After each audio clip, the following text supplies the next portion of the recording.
Toma, se la José. Sí. Muchas gracias. Ya. Pero, ¿a que no ha venido aún? Sí, está. Ha venido. Ha venido, sí. Pero que... No, claro. Hay que esperar a Sara, sí. Es que esto no puede ser. Si hemos dicho hay 10, son las 10.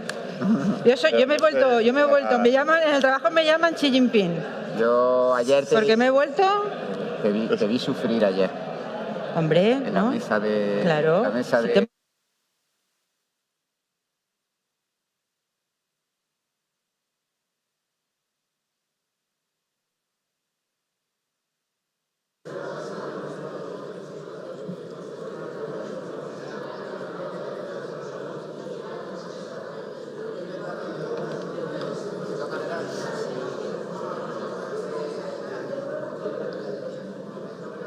Hola, muy buenos días. ¿Qué tal? Hello, good morning. How are you today?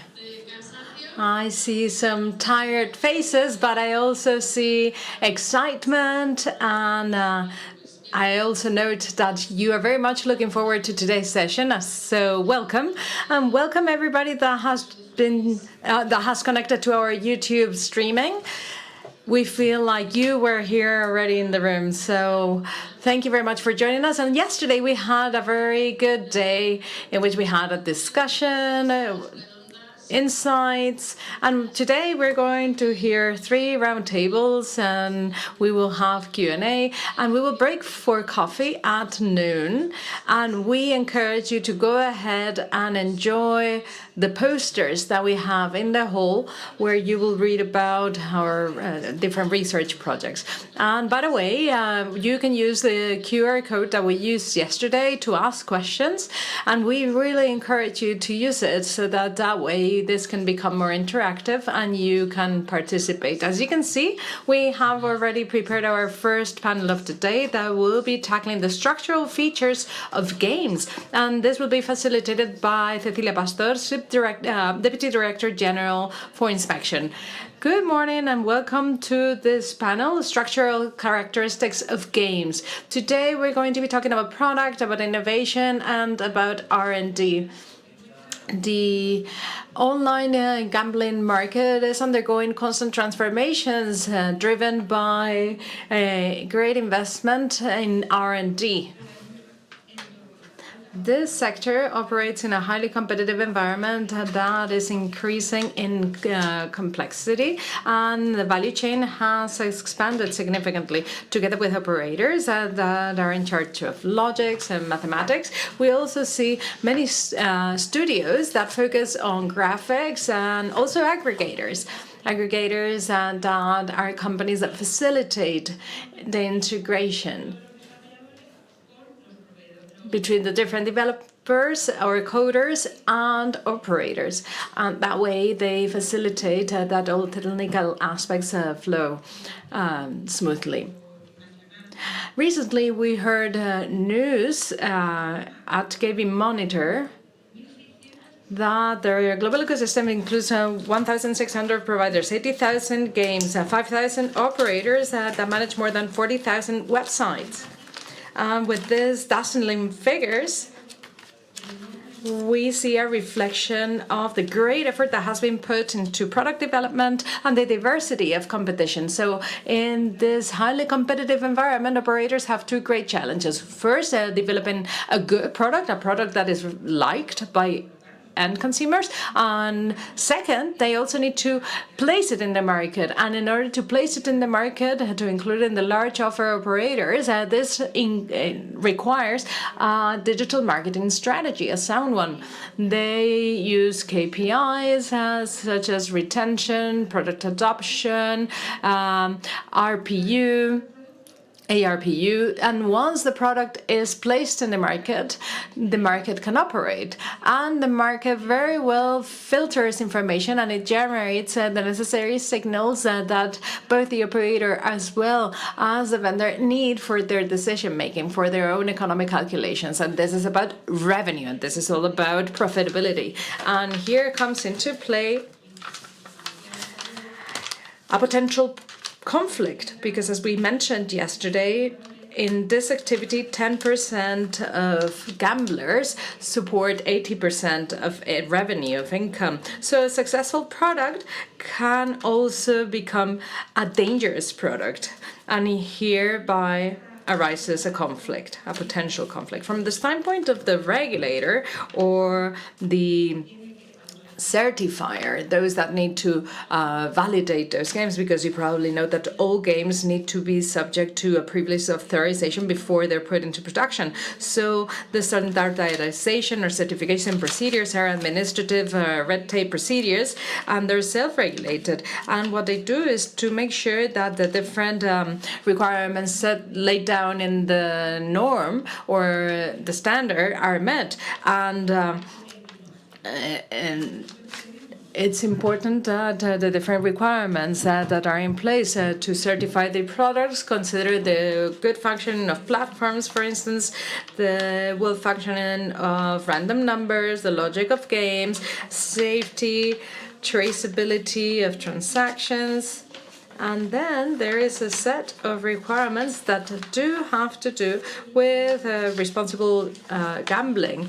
And there is a resolution by the European Commission for gamblers or player protection, and it lays down a series of support tools: deposit limits, the right to self-exclude oneself, the right to have access to their historical information. So any new elements cannot be tackled through the certification procedure. So therein lies another challenge. Technological development will go on, competition will become more intense, and there are indeed risks on the table. And these are the different topics that we're going to be discussing: product, innovation, risk, and how we face up to these challenges. And in order to discuss this, we have invited José César Perales.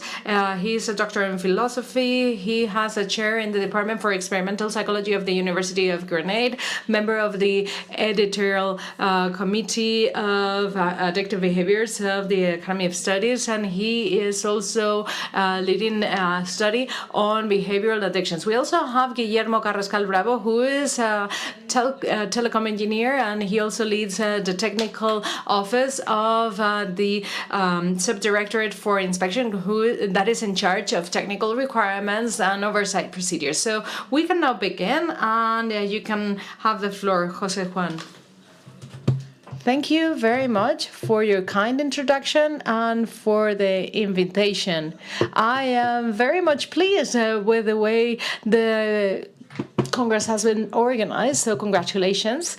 And as Cecilia mentioned, we are going to discuss the differences between the different products. We're going to be talking about relative addictiveness, and we're going to also talk about the potential implication that this has for the adoption of public health policies and other policies. Before we begin, I'd like to disclose, to share my disclosures. I'm independent, and all the funding that I've received for my research has been done through public procedures, competitive procedures, so I have no conflict of interest in favor or against any of the industries involved or any of the agents or players or stakeholders involved in the activities that I'm going to be referring to.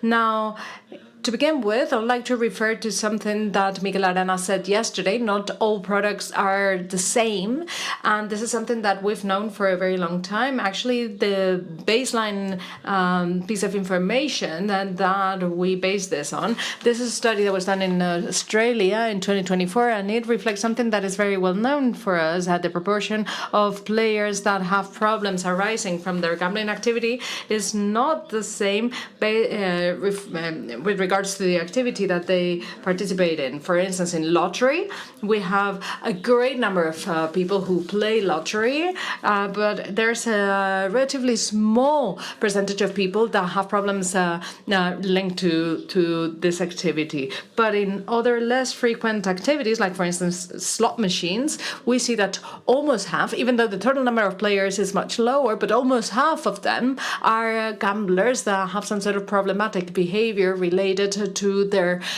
gambling behavior. So this goes to show that indeed the addictiveness or the danger that these games pose is different.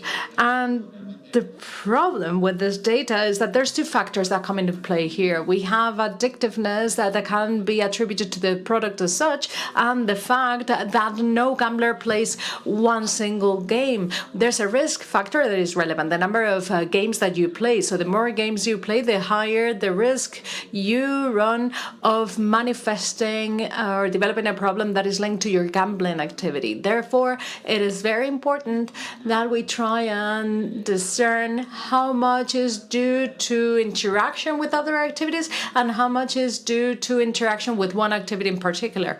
Now, a recent study was published in 2025 by Heather Wardle's group in the University of Glasgow, and what they tried to do is to isolate the effect that can be attributed to the different types of game per se. So these are uncorrected data. So this baseline data is very similar to what we displayed in the previous slide. This is drawn from a populational survey, the gambling survey for Great Britain. And we have basically the same results that we see in every single study of this kind. Slot machines, online casinos, and some betting modalities are the ones that concentrate a larger number of problem gamblers. What we see on the vertical axis here is a relative increase of risk linked to the practice of a specific, or linked to the use of a specific game. So that means that this 25 for bets or that 15 for slot machines, what they mean is that the relative risk of developing a behavior or a PGSI above 8 is 15 times higher, 15-fold in slot machine gamblers than the total amount of players that play any other game. That's a baseline. But if we exclude the effect of being engaged in several activities, the effects are smaller logically. But in the case of slot machines, in this case, they are ranked first.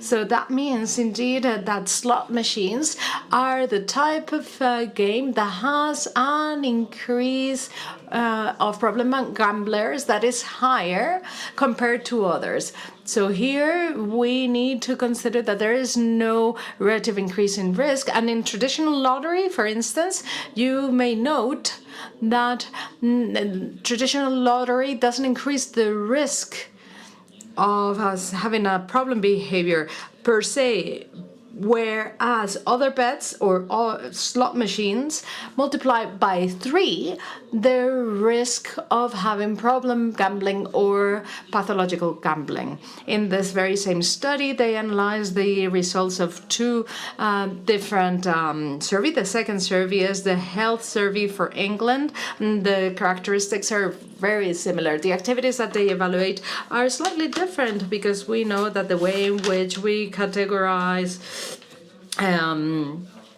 games are not always the same, but the outcomes are very similar. In this case, we see that slot machines present an increase in an increased potential of suffering problematic gambling, and we also see that other online games, chiefly online casino games, also are ranking amongst the first positions, and traditional lottery moves to the last position in terms of hazard or danger. So the conclusion is that the outcomes are very similar. Here we have a short list of studies that have been published recently. If you need to access the sources or the original data, these are generally public data that can be easily accessed. But you can regard this from a different standpoint. The relative danger of gambling or games of chance can also be analyzed based on the net revenue that comes from problem gambling in the different types of games. Here we have a recent study that was performed in parallel in France and in Quebec, in Canada. And here you can see the percentage of net revenue coming from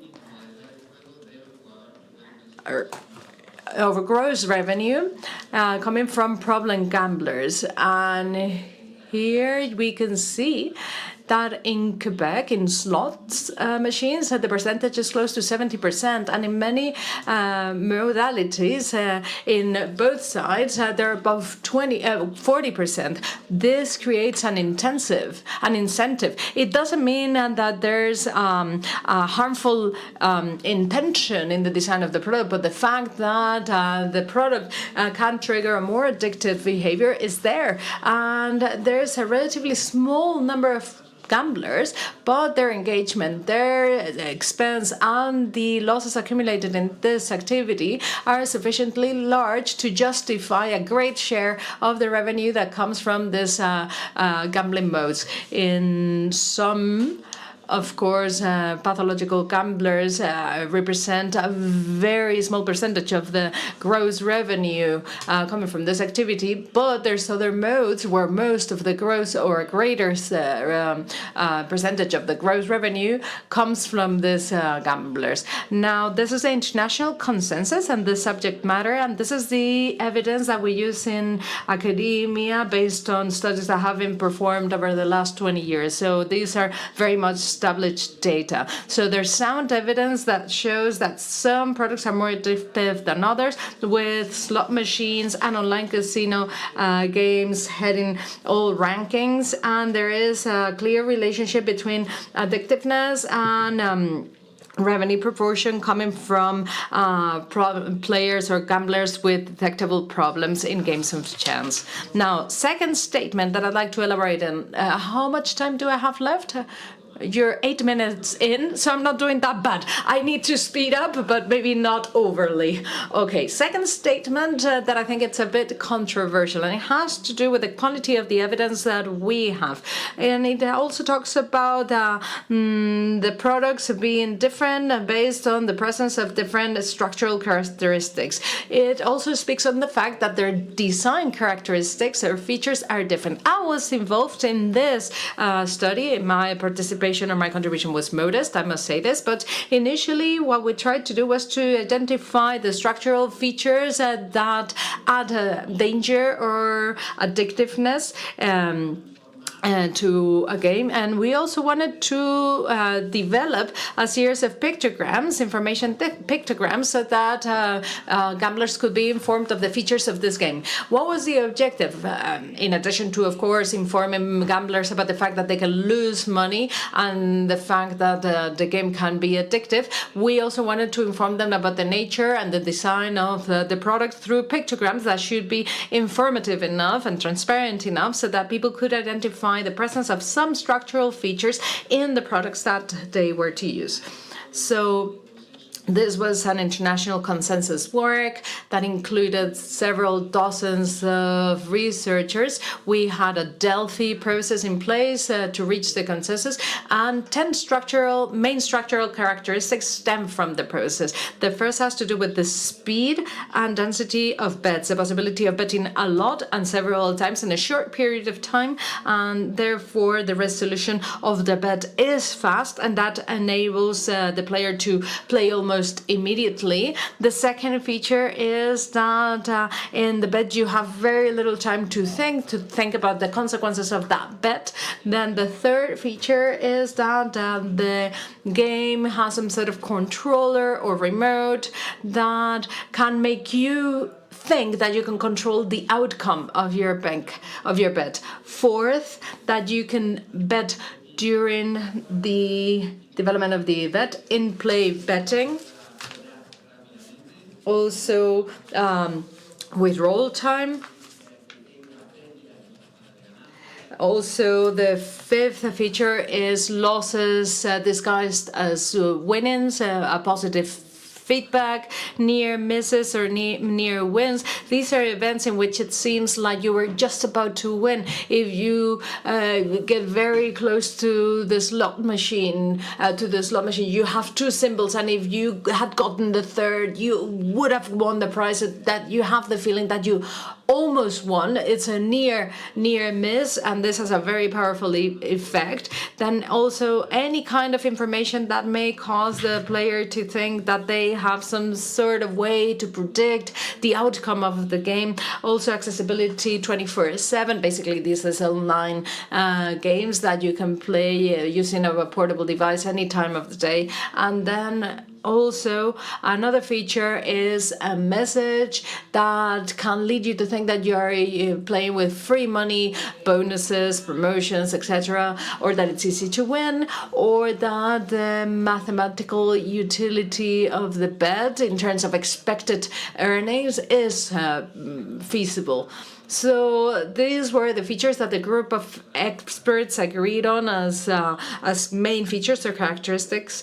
And once again, this is quite in line with several other studies that show that games are different from one another, not just in terms of danger or addictiveness, but also in their design. And this is based on the international consensus that underscores the main features and that also tries to inform consumers on the main features of this game. Something that is important to underscore too is that some of these features have also been implemented in types of games that in which they didn't exist before.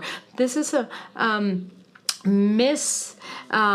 translation of a word in English, which is slotting. Perdón. Esa idea de que muchas de estas características que no estaban presentes, en este caso en las apuestas de... It's the idea that some features that weren't present, for instance, theoretical level. So there's, again, quite solid evidence that shows that some structural characteristics are more present in some games and that some products, especially sports betting, has evolved to include some of these features. And the third point actually talks about the fact that both things are connected. We know that games are potentially dangerous. We know that their structural features are different, but we need to establish the link between how these features can influence the relative danger or addictiveness of these game modalities. And here we have another chart in which we asked a set of experts that were participating in the study, we asked them to arrange a series of games based on what they estimated was their estimated addictiveness level, based also on the structural features. And the result was this chart, from higher to lower. So these are expert consensus data. The ones that are ranking first are online casinos, and on the last position, we have the offline traditional lottery. And the rest of bars, not the first one, are the assessments of the different players. We can see that players generally are not very good at ranking the general addictiveness behind these products. But something that we see here is that when they're informed, they get a bit better. And when we use the pictograms that we displayed before to inform them about the presence of the structural characteristics on the products that they play, then there's a bit of a correction between the judgment of experts and the judgment of consumers as such. So this means that informing through these tools increases the awareness of players about the addictive potential of these products that can be attributed to their structural features. Why is this happening? I cannot elaborate on this too much because I'm running out of time, but something that we have been researching for quite a while is these psychological mechanisms that mobilize these aspects. And of course, this part is what interests us more what lies behind our way of processing information so that these features have the effect that they have. There's a series of mechanisms. For instance, we know that some features also strengthen certain habits or establishing habits, some trigger craving.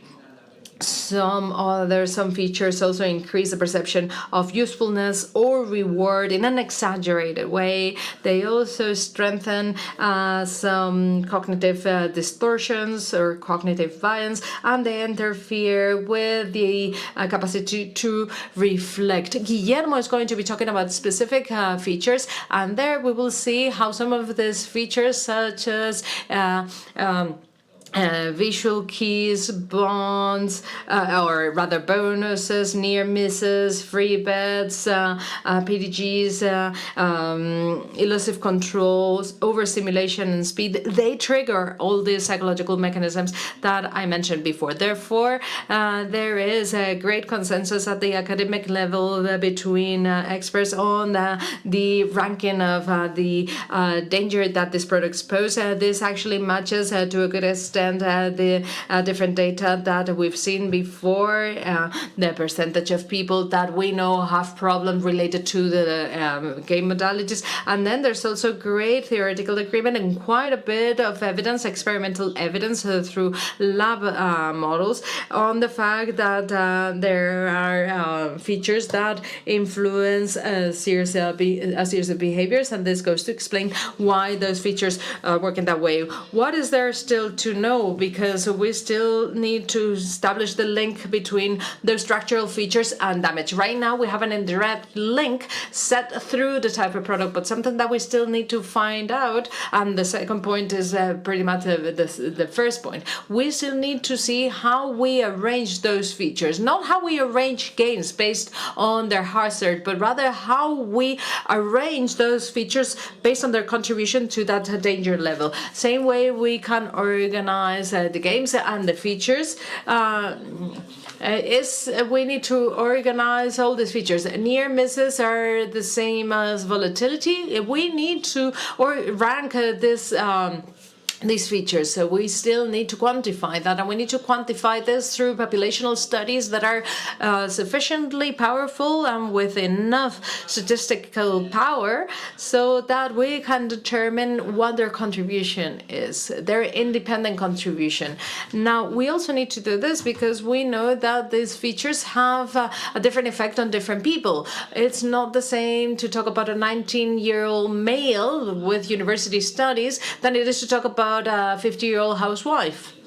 They are socio-cultural and socio-democratic profiles and that are influenced differently by the different features. So we also need to still do that profiling so that we can actually understand the impact of structural characteristics, and we need to standardize our recommendations. They always ask the academia to provide evidence. Evidence for what? To do things, right? So what we need to do is to issue those recommendations and to create some sort of a best practice guide so that regulators can use it in order to understand the type of regulation that can be developed based on the nature and the exposure to products. So to conclude, prevention policies linked to games of chance must also regulate or should be measures to regulate the features of the product. This has to do with the nature of the product, and this is what evidence says. You may agree or not from the moral and ethical standpoint, but the evidence shows that this is a way forward. And the second prong, but not the only one, by the way, and that is important. The second prong would be to educate gamblers, not just about the importance of their individual responsibility, something that we also need to do, but also we need to educate them about the nature of the very product, and we need to create educational policies, training policies that actually aim at educating individuals. Actually, we have the author of this study here, and once again, I made a very small contribution. This study was led by Cristina Martín Pérez and Francisco Maras sat here on the first row. Maria also participated in one of the panels yesterday. And what they do in this study is to determine whether this way to approach prevention is superior to traditional prevention, which was based on asking people to stop if they have problems and convincing them that this is not profitable. I am not going to explain all these different charts because here this is a pre-post follow-up design based on a series of KPIs and indicators that show what happens before the prevention program, during the prevention program, and afterwards. A 1-month follow-up after finishing the program. And we see that the intention to play is low. We also see that the attitude towards the game becomes more negative.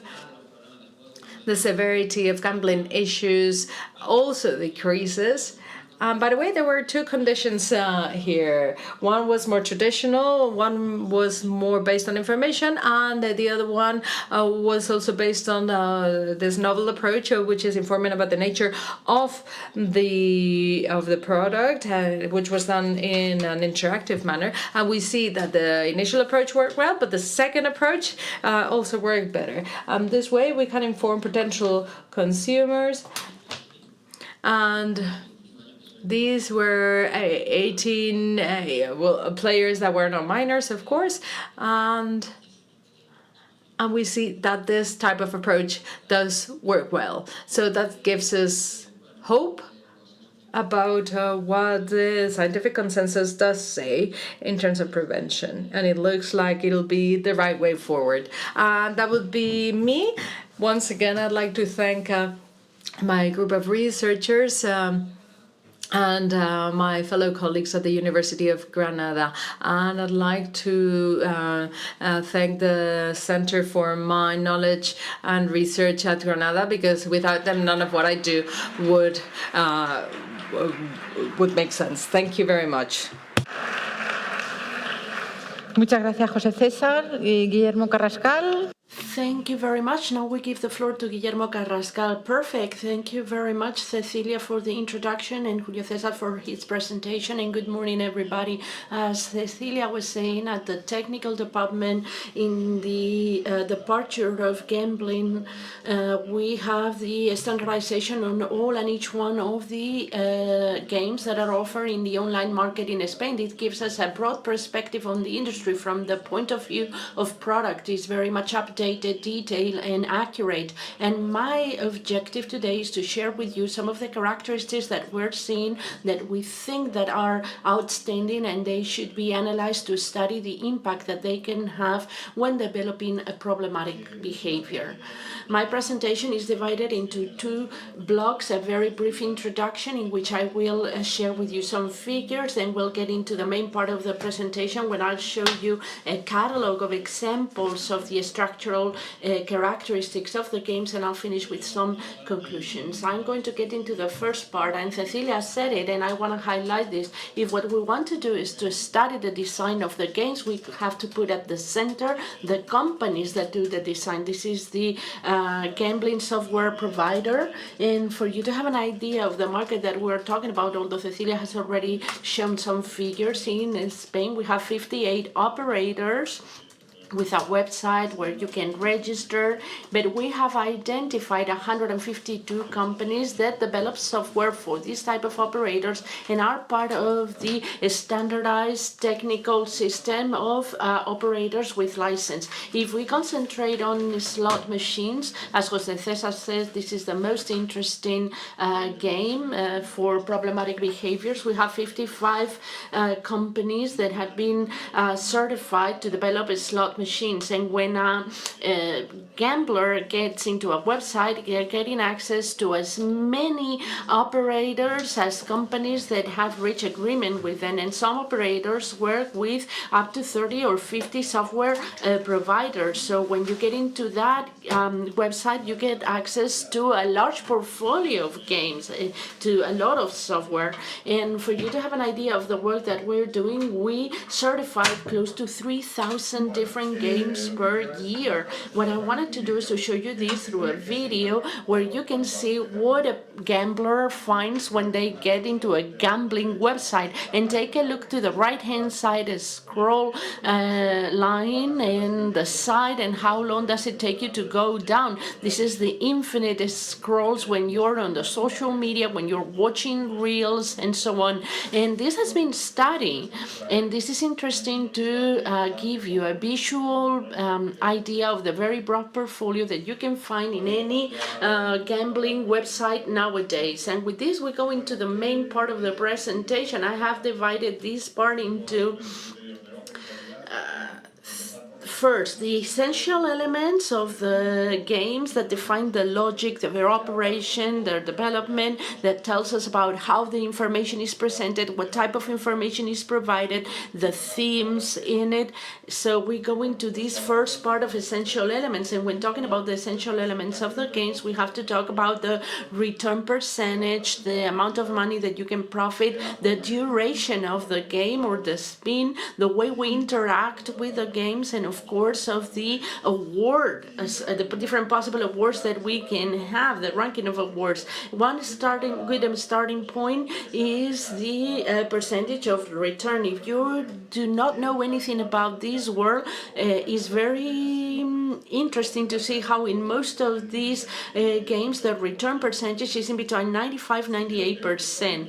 Theoretically and mathematical, and this is so, and this has been certified and standardized. If you bet €1, the house will be winning in between 3 to 5 cents. This means that we need to implement gamification strategies to have more retention, and the margins that we are using is very, very small. And this leads me to talk about the second characteristic, which is relevant, which is the duration of the spin of the game. This is one of the essential aspects when studying the impact that it has when developing a problematic behavior. In Spain, the faster spins are slot machines, or that due to the regulation they are restricted to 3 seconds. I'm going to show you a small video where you see how it is perceived that the game lasts in Spain, that we are subject to this requirement. But in other jurisdictions, they can last up to 1/10 of a second. This is the Spanish example, and this is example of other regulation where the duration of the game can be as short as you want it to be. And this leads me to how we interact with the game. Sometimes we interact in an automatic way. In these games of chance, you can play in an automatic mode with a limit of 1,000 spins. In some others, there is no limit at all. It can be infinite configuration, and at that speed, they make it easy for you to interact in a very simple way, in a very automatic way. And we don't only see these automatic spins or automatic games, but we see how with a single click you can facilitate multiple bets. The provider gives you the possibility on the bet creditor that allows the gambler previously to preset that with a single click you can do multiple bets. You can place multiple bets. Red odds, first dozen, multiple columns. They facilitate the way that you are placing the bets or the lucky bid. If the providers, if they say the 5 lucky dip, they choose 5 numbers, and in one single click I'm placing multiple bets. And I'll give you another video of example. The operator announces in the web that thanks to the user experience of using these touch screens, you can do multiple bets without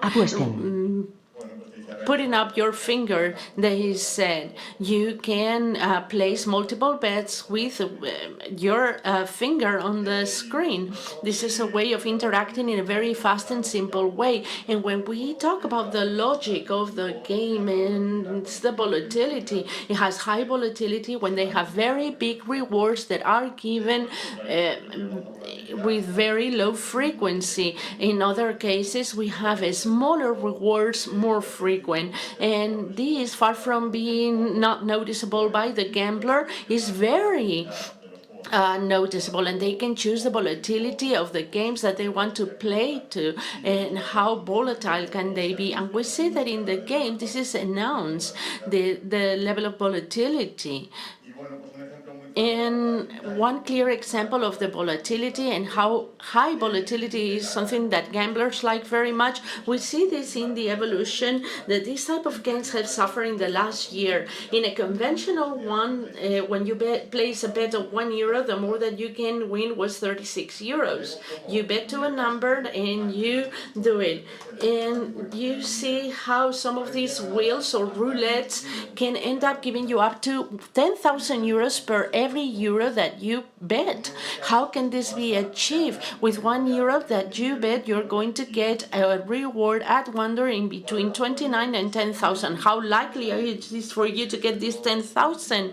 You can have several multipliers. One first multiplier happens one every 123,000 times, and another one with a probability of 0.02.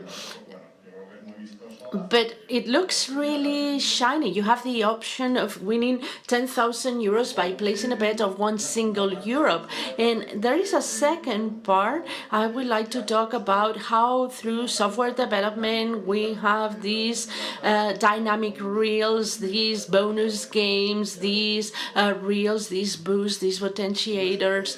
And there is a very clear message that I wanted to send out here. When we talk about slot machines, they come with these spinning wheels, but they do not simulate the physical world.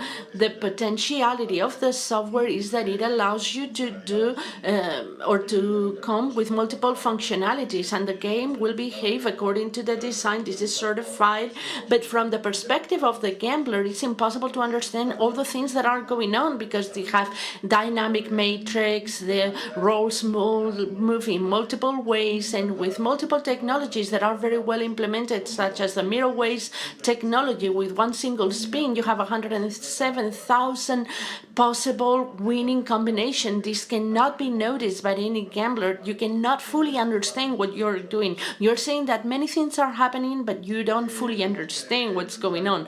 And we see that in order to achieve rewards, we sell boost inside the gamble. Activate your boost to have more possibilities to win. And this is very interesting because if you see the love certification, it tells you the game behaves exactly the same way with and without boost. So if you spend more money, you think that you are more likely to receive a reward. This is commercialized in a very attractive way, but this is not so. Also, we know the existence of jackpots in the game. This is interesting to study because they are talking about very high rewards, and we see daily jackpots, and it's more random to receive it depending on the time of the day. With this, I go into the third part of the presentation in which I talk about how the information is presented. And here we see multiple examples. This is an example that is known by all of us. In all roulettes, both face-to-face or presential and online, you always have information about the hot and cold numbers. This, from predictive purposes, is totally irrelevant. You're not going to have more possibilities of winning or losing, but this is an information that gives you a full perception or control or knowledge of the game. If we talk about skill perception, and these factors have been introduced by César, but a game like Aviator, this is a game that is relatively recent. It's been very successful, and all providers have ended up developing a similar game, a crash game, and you can place up to 2 simultaneous bets, and the price potentially increases the longer you spend. But if you withdrew before the aircraft crashes, you lose all the money. Maybe because of that need of the player withdrawing, you doing 2 parallel bets, placing 2 parallel bets with apparently a strategy. It's very successful among gambler because it generates this perception of you being skillful to win or not. We see the existence of different levels. They give you the perception that you're going up in levels and you have the perception of you earning certain skills. or this is game of chance, is totally random, but the objective is for you to become a big stock market broker. I'm giving you all kinds of statistics so you can decide whether to place a bet in one sense or another. But this is information that is totally irrelevant from the point of view of the gamble. And Jose César has said it before, the phenomenon of the near misses, given a non-winning situation, the perception is that I almost won, and having the 2-7 and the only one was a near. I mean, this is not permitted in the Spanish regulation, and it cannot be done. Games are certified in this sense, but I would like to give you an example how through sound and visual effects we're representing this near miss. This is a game of chance. You're going to see 3 gambles, and we see this near miss through the sound or the music or whatever. We're going to see it.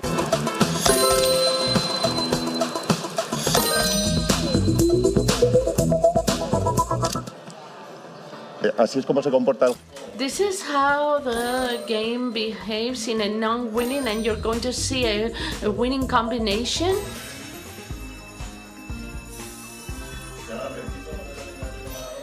Especial atención en el zoom que hace el juego y en cómo se acelera la música, ¿no?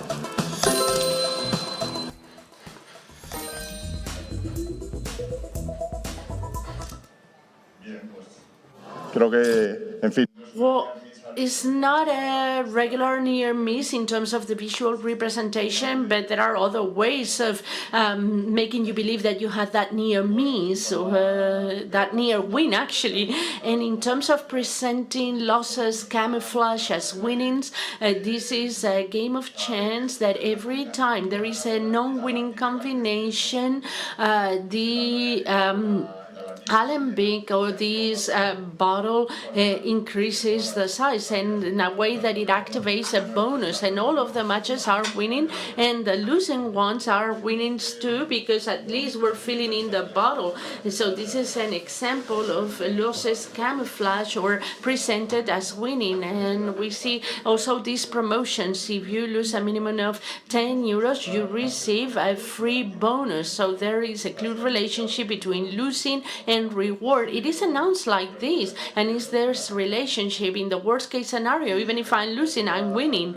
And this takes us to the 4th block that has a lower incidence in creating a problematic behavior. However, I thought that it was relevant to bring it here so that we can see how every public can find the product that best suits the states. With this very broad offer, it's difficult not to find something that meets your interest. If we talk about topics, we have TV shows, the show, for example, The Money Heist, where the money heist takes place, or themes that are similar to video games. You move to another kingdom, retro kind machines or slot machines or arcade games, TV programs, like How to Be a Millionaire, some that simulate a physical machine. A very interesting phenomenon in Spain because of the existence of provider having famous people or celebrities. We have multiple examples. I brought the one of Chiquito. This is a very well-known character here in Spain. It's a slot machine, the typical slot machine. However, in the bonus tracks, we see the protagonist in different locations and getting access to different rewards or prizes. And another interesting phenomenon is that although these are 100% software, in some of them they have a host. It's the person that is interacting with the players. Players can also interact with one another through a chat. So although this is a counterparty game that you do on your own, you create this type of community. You feel that you're interacting, you're having a host, you're having everything. Gráficos realistas. Hay veces que recibimos. And talking about technology, we see these realistic graphics. Do we wonder, is it a software or this is a real person. We're seeing the software that simulate like this lottery with these balls coming out. The graphics are better and better. They're better than, and then we see the phenomenon of making things very theatrical is very interesting, because we said before that some games happen really fast. They're very immediate, but we see the opposite effect as well.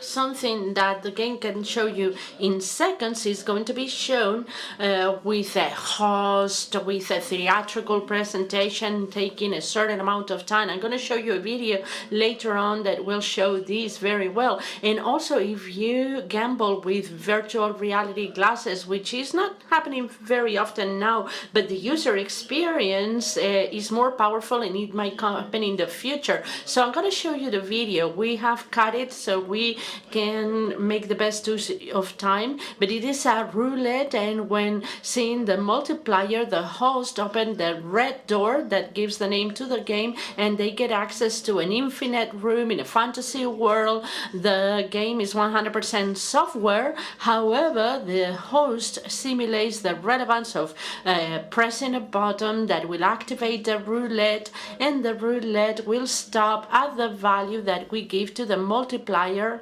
of the game. And this is another gambler playing with virtual reality glasses. This is the user experience. They're in the casino. They can see the different slot machines. They can get to one specific and in one bonus round, it can go into the deep sea, being between turtles and fishes, and you choose a barrel that is located at the bed of the ocean, and it comes with a prize. So technology increases users' experience. And I'm coming to the end of the presentation. Let's take a look at the last block of structural elements. I think it was important to talk about tournaments in games of chance.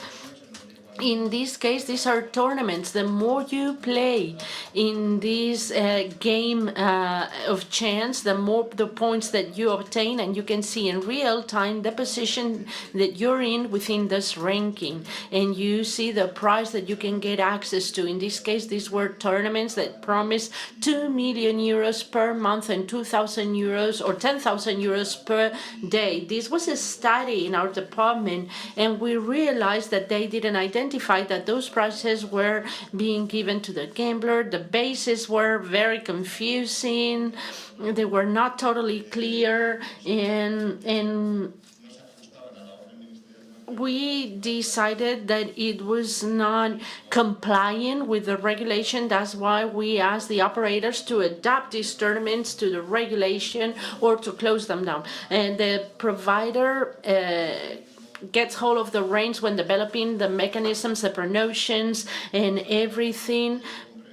But sometimes the operator don't fully understand what's going on, and for the regulator, it's also a challenge to get into the game to understand how the price scheme is established, how they're being provided, and so on and so forth. So this is another case that I wanted to bring to you in the portfolio of examples that I've shown you here. And with this, I close the block and I finish with very brief conclusions so that we can go into a Q&A session.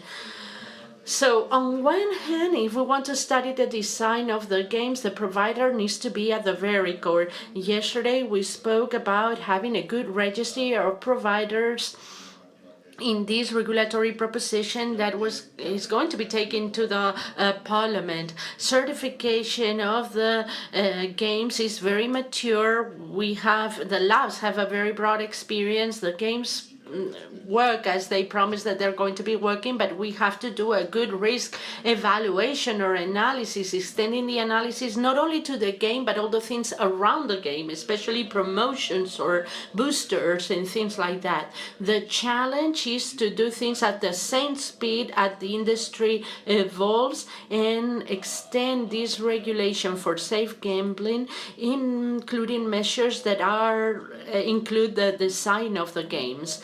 With this, I conclude my presentation. We are the witness of an industry that is evolving at a very high speed. Technology gives them many options to improve the user experience, but the regulator has to find a good balance between all the virtues of gaming and the harms of it. Thank you very much.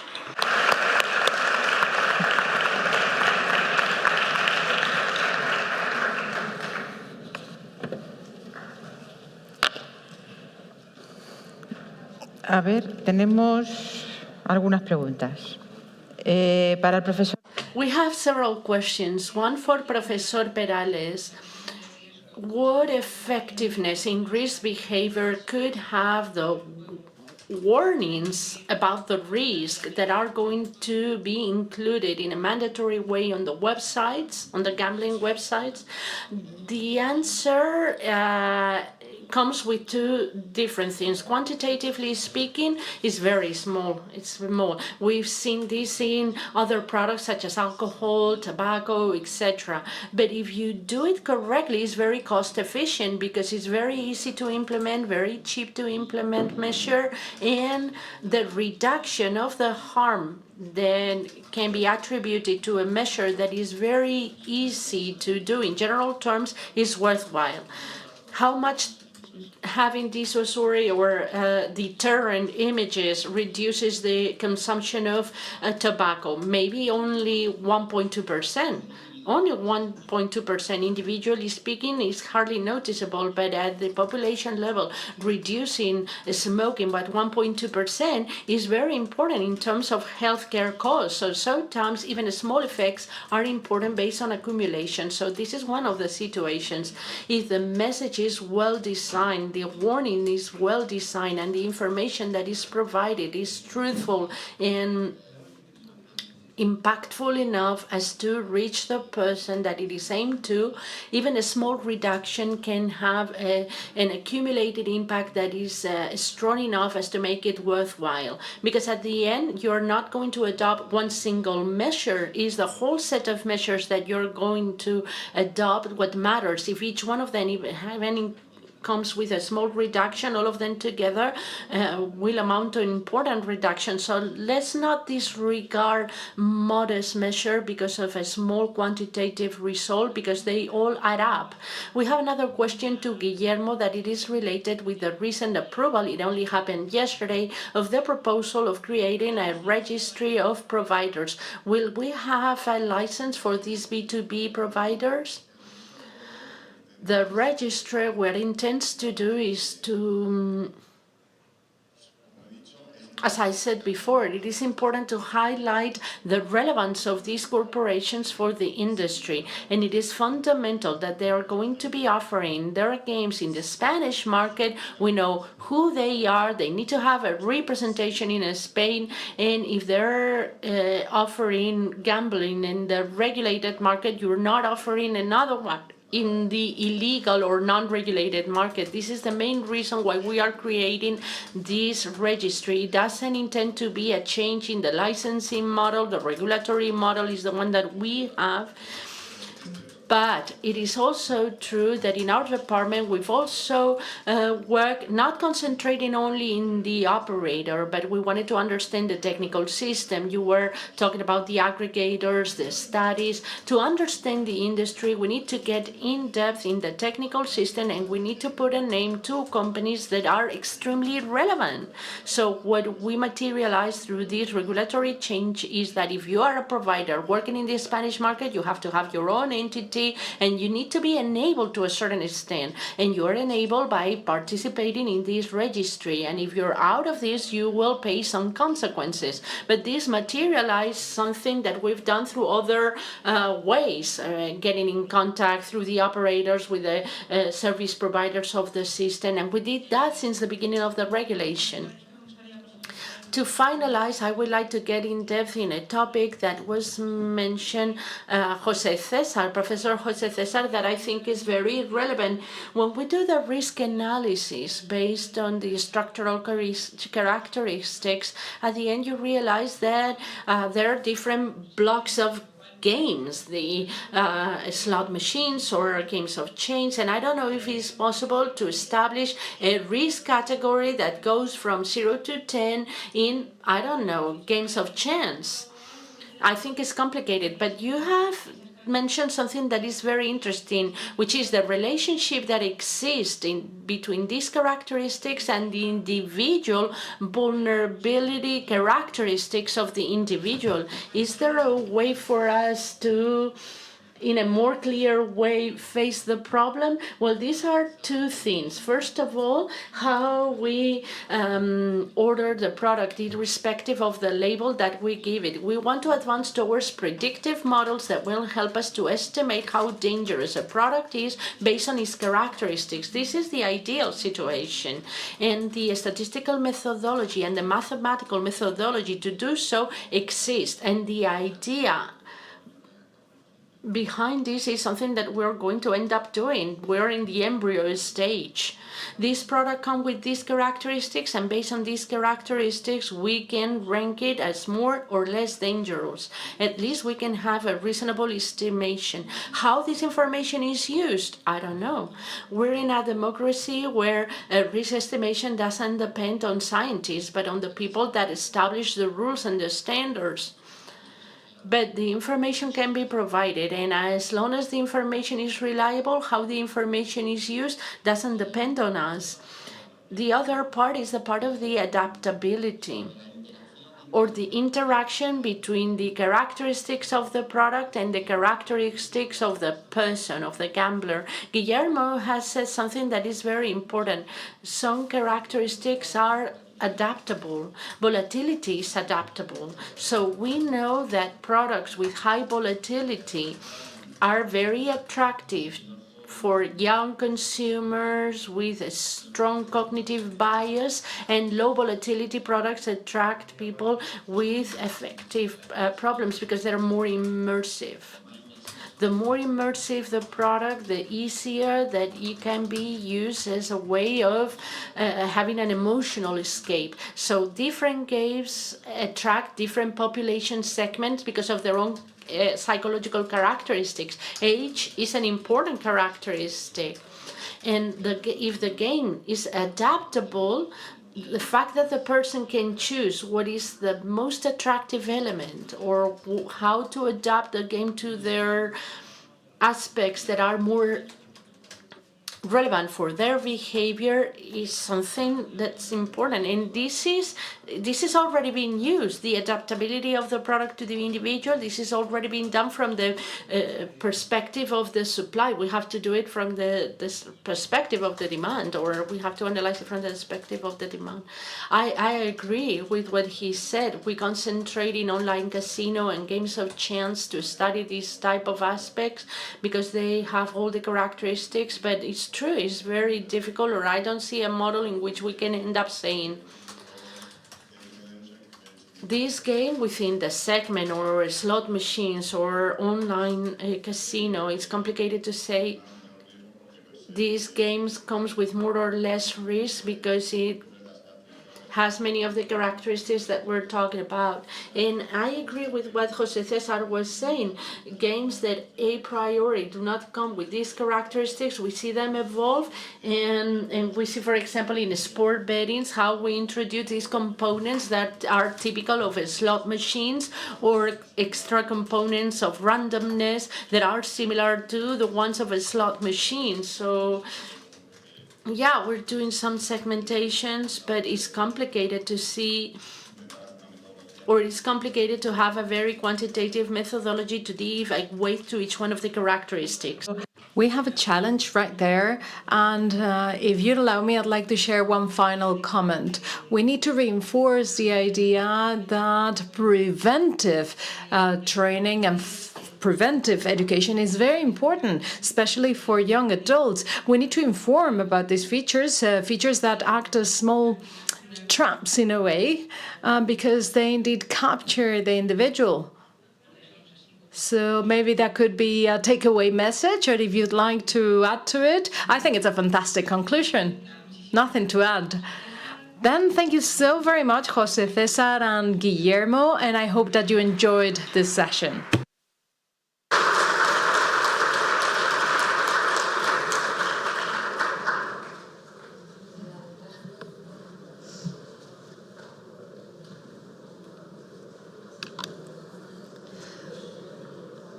Son muchas las temáticas que hemos... We have been discussing several topics over the course of yesterday and today, but there's one that is quite trending and very current, and we cannot leave it outside of the Congress. And I'm, of course, talking about AI that takes up a lot of our current day-to-day, and as couldn't be otherwise, it's also the case of gambling. This is why our next roundtable is entitled Challenges and Risks of AI in Gambling, a roundtable that will be moderated or facilitated by Justo Sancho, Director of the Division for Safe Gambling. And I'd like to remind you that the QR remains available for this presentation so that you can ask any questions that you deem suitable. Can we wait a couple of minutes so that we can get our microphones? Yes, a couple of minutes so that they can all get the sound, and then we'll start. Thank you.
Buenos días.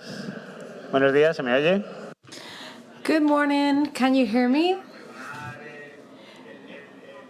Good morning, and apologies for the small recess. We had to get our microphones on.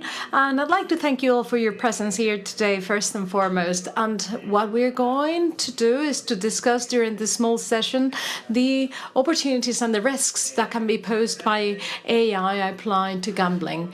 Yesterday, we talked about the mechanism to detect risky behaviors, and we mentioned AI in that context. And it's true that AI is brute force, and indeed it's raw force. And because at the DGOJ I'm promoting, or I'm in charge of promoting technological infrastructure, this is a challenge in terms of computing capacities. And of course, that is quite right. But I'd also like to mention that AI and all the different systems that we are interacting with in the day-to-day are going to have a great social impact in the way we relate between individuals and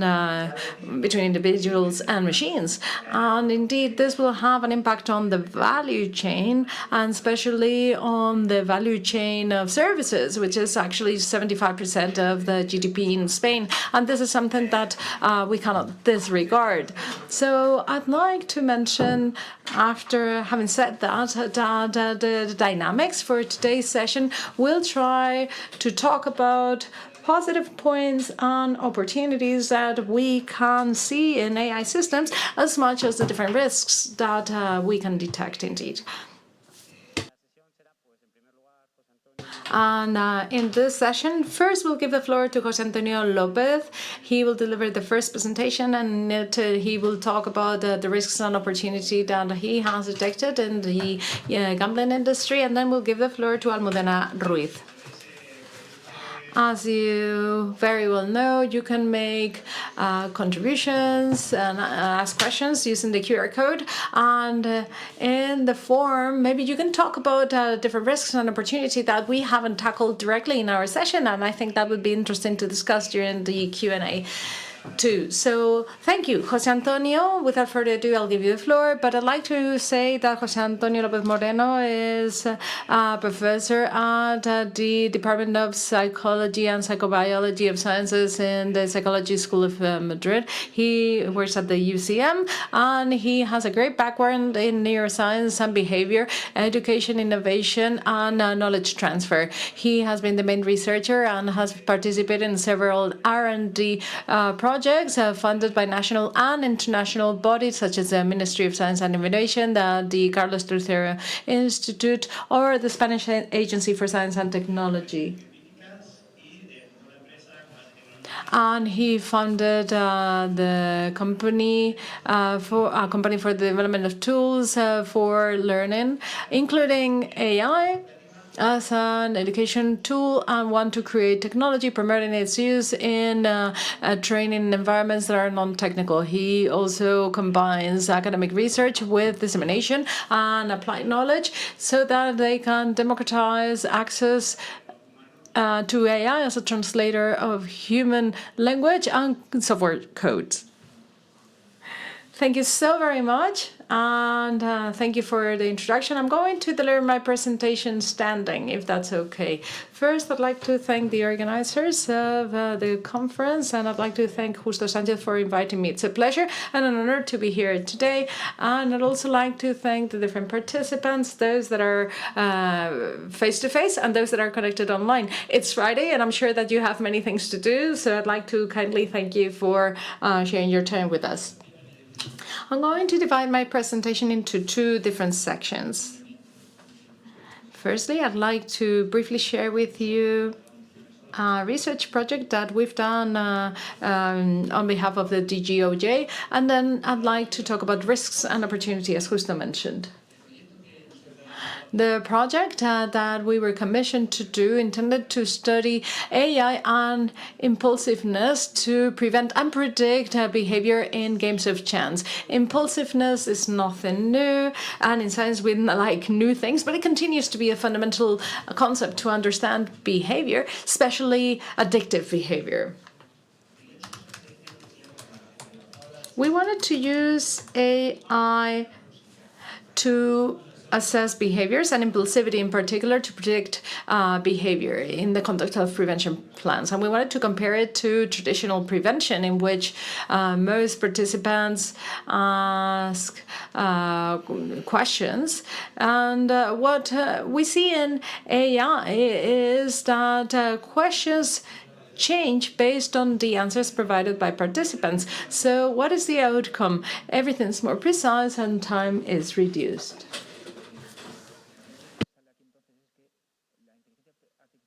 And what we see here is that AI allows for customization or personalization of outputs.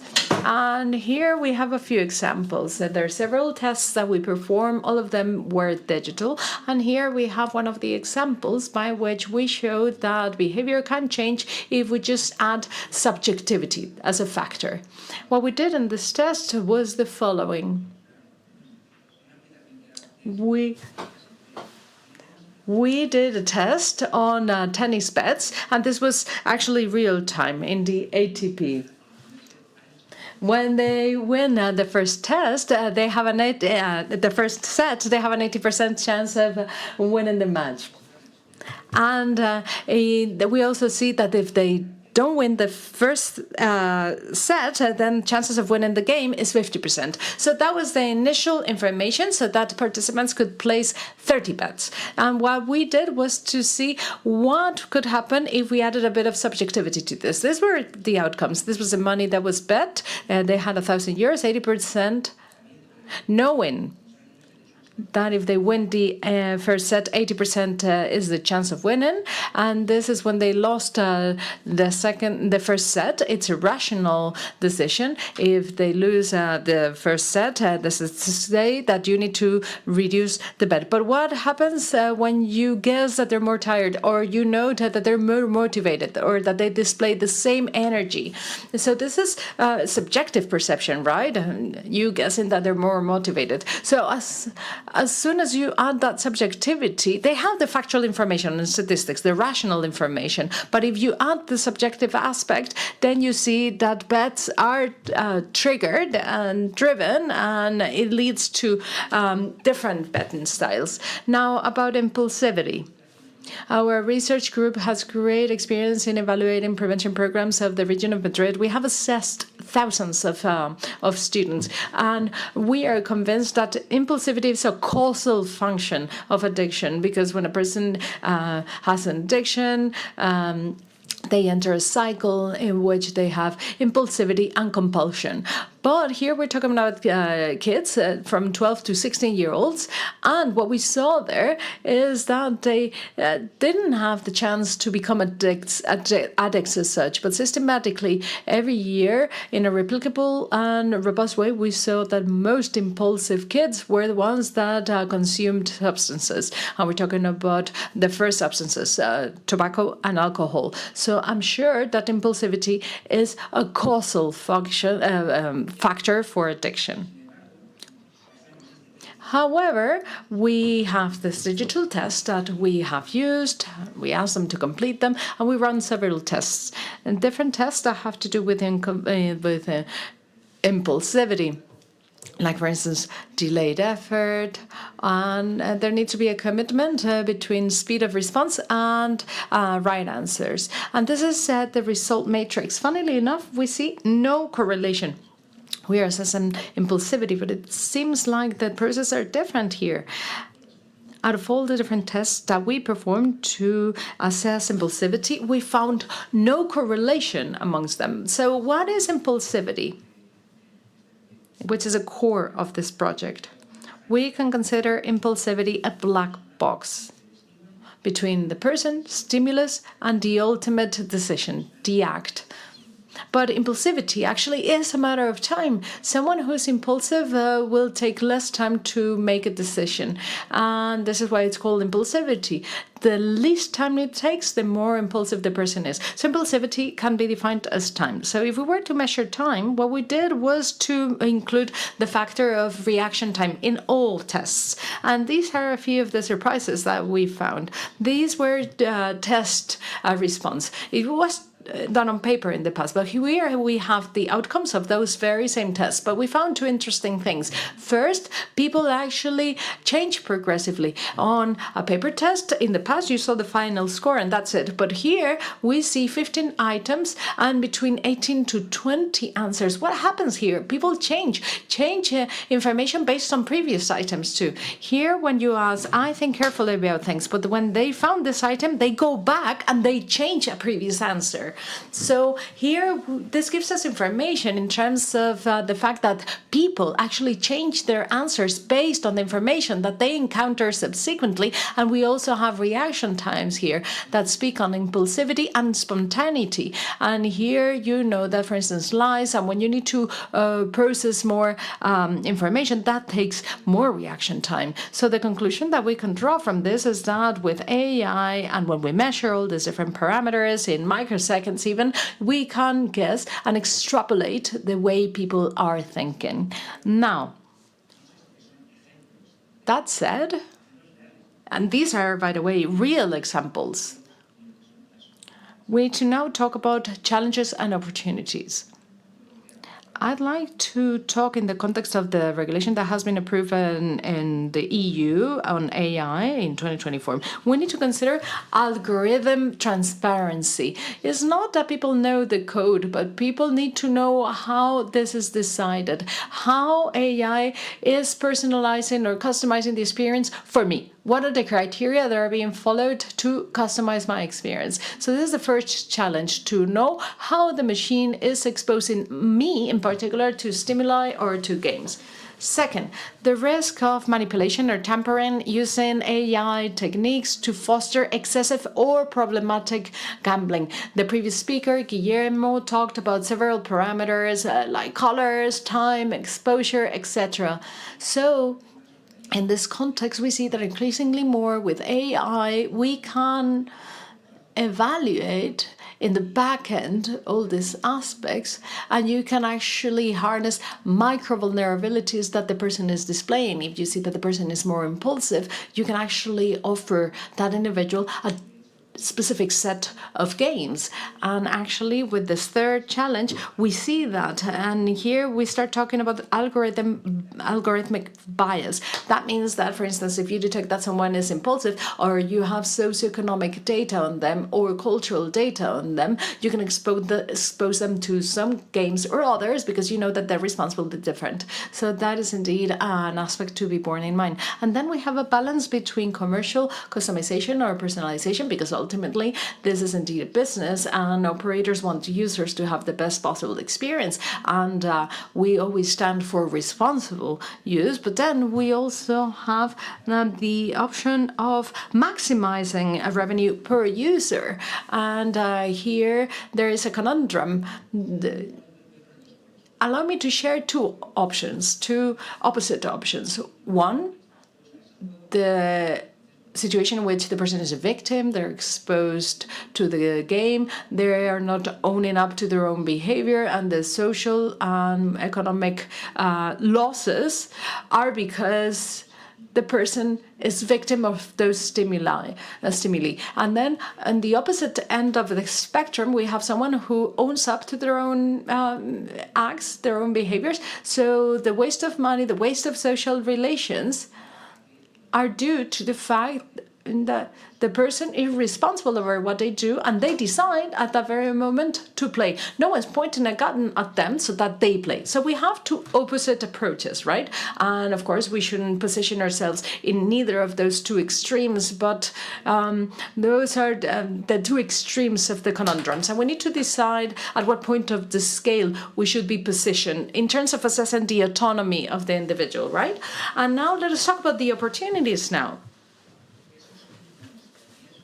Those very same risks can also become opportunities. So in the very assessment, you may consider that if you have a person who's impulsive, you know that that's a risk factor, but it's also an opportunity. For what? To do specific follow-up on that individual. If that person is impulsive, they need greater care, they need greater support, or more stringent parameters so that we make sure that the person is doing responsible gambling, because they're more likely to not gamble responsible. So those risk variables are precisely variables that can help us to provide support and foster self-control. And about self-control, I wanted to mention that AI could be trained on the 3 types of prevention: primary, secondary, and tertiary prevention. Primary prevention would be a general prevention, so to speak, educational campaigns, training campaigns, and irrespective of who is going to be the recipient of them. This is information to prevent risky behaviors and to foster responsible gambling, so that when the person enters the platform, they can access information that shares with them and warns them that there is potential consequences, addiction, money loss, etc. This is universal prevention.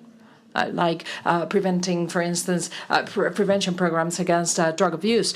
For instance, addiction to smoking weed is something that we are working on in Spain. And for instance, this is for 17 years old up to 25 years old. But then we have secondary prevention. This focuses on parameters or symptoms that show that the person is having signs of addiction or that is a person at risk. So there you have a targeted type of prevention. It's not a general message, but rather you need to provide customized or personalized warnings to those individuals following or based on those characteristics. If we know that the person is playing during the night for 3 or 4 hours, so in that case you need to trigger specific prevention, targeted prevention, so that you can have some guardrails for that individual. And then thirdly, we would have tertiary prevention. Now we're talking about reducing sequels. You already have someone who has problem, they're not doing responsible gambling, and you can use AI to actually support the care or the treatment through chatbots, through group approaches, through different techniques to promote that they abstain from gambling. And I think I'm about to wrap up. I don't know whether I actually met the time that was given to me. But finally, I'd like to thank you for your kind attention. And by the way, I created this presentation using 3 AIs: ChatGPT, OpenAI, Claude by Anthropic, and Gemini by Google, and Sora to generate images.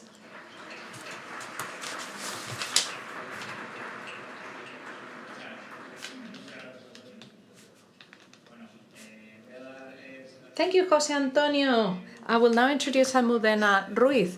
Almudena Ruiz has a PhD in IT engineering by Complutense University in Madrid. She specializes in AA. She is recognized by AnaitGames, and she has done several research projects since 2017. She's part of the National University at Rioja. She's a researcher, a professor there.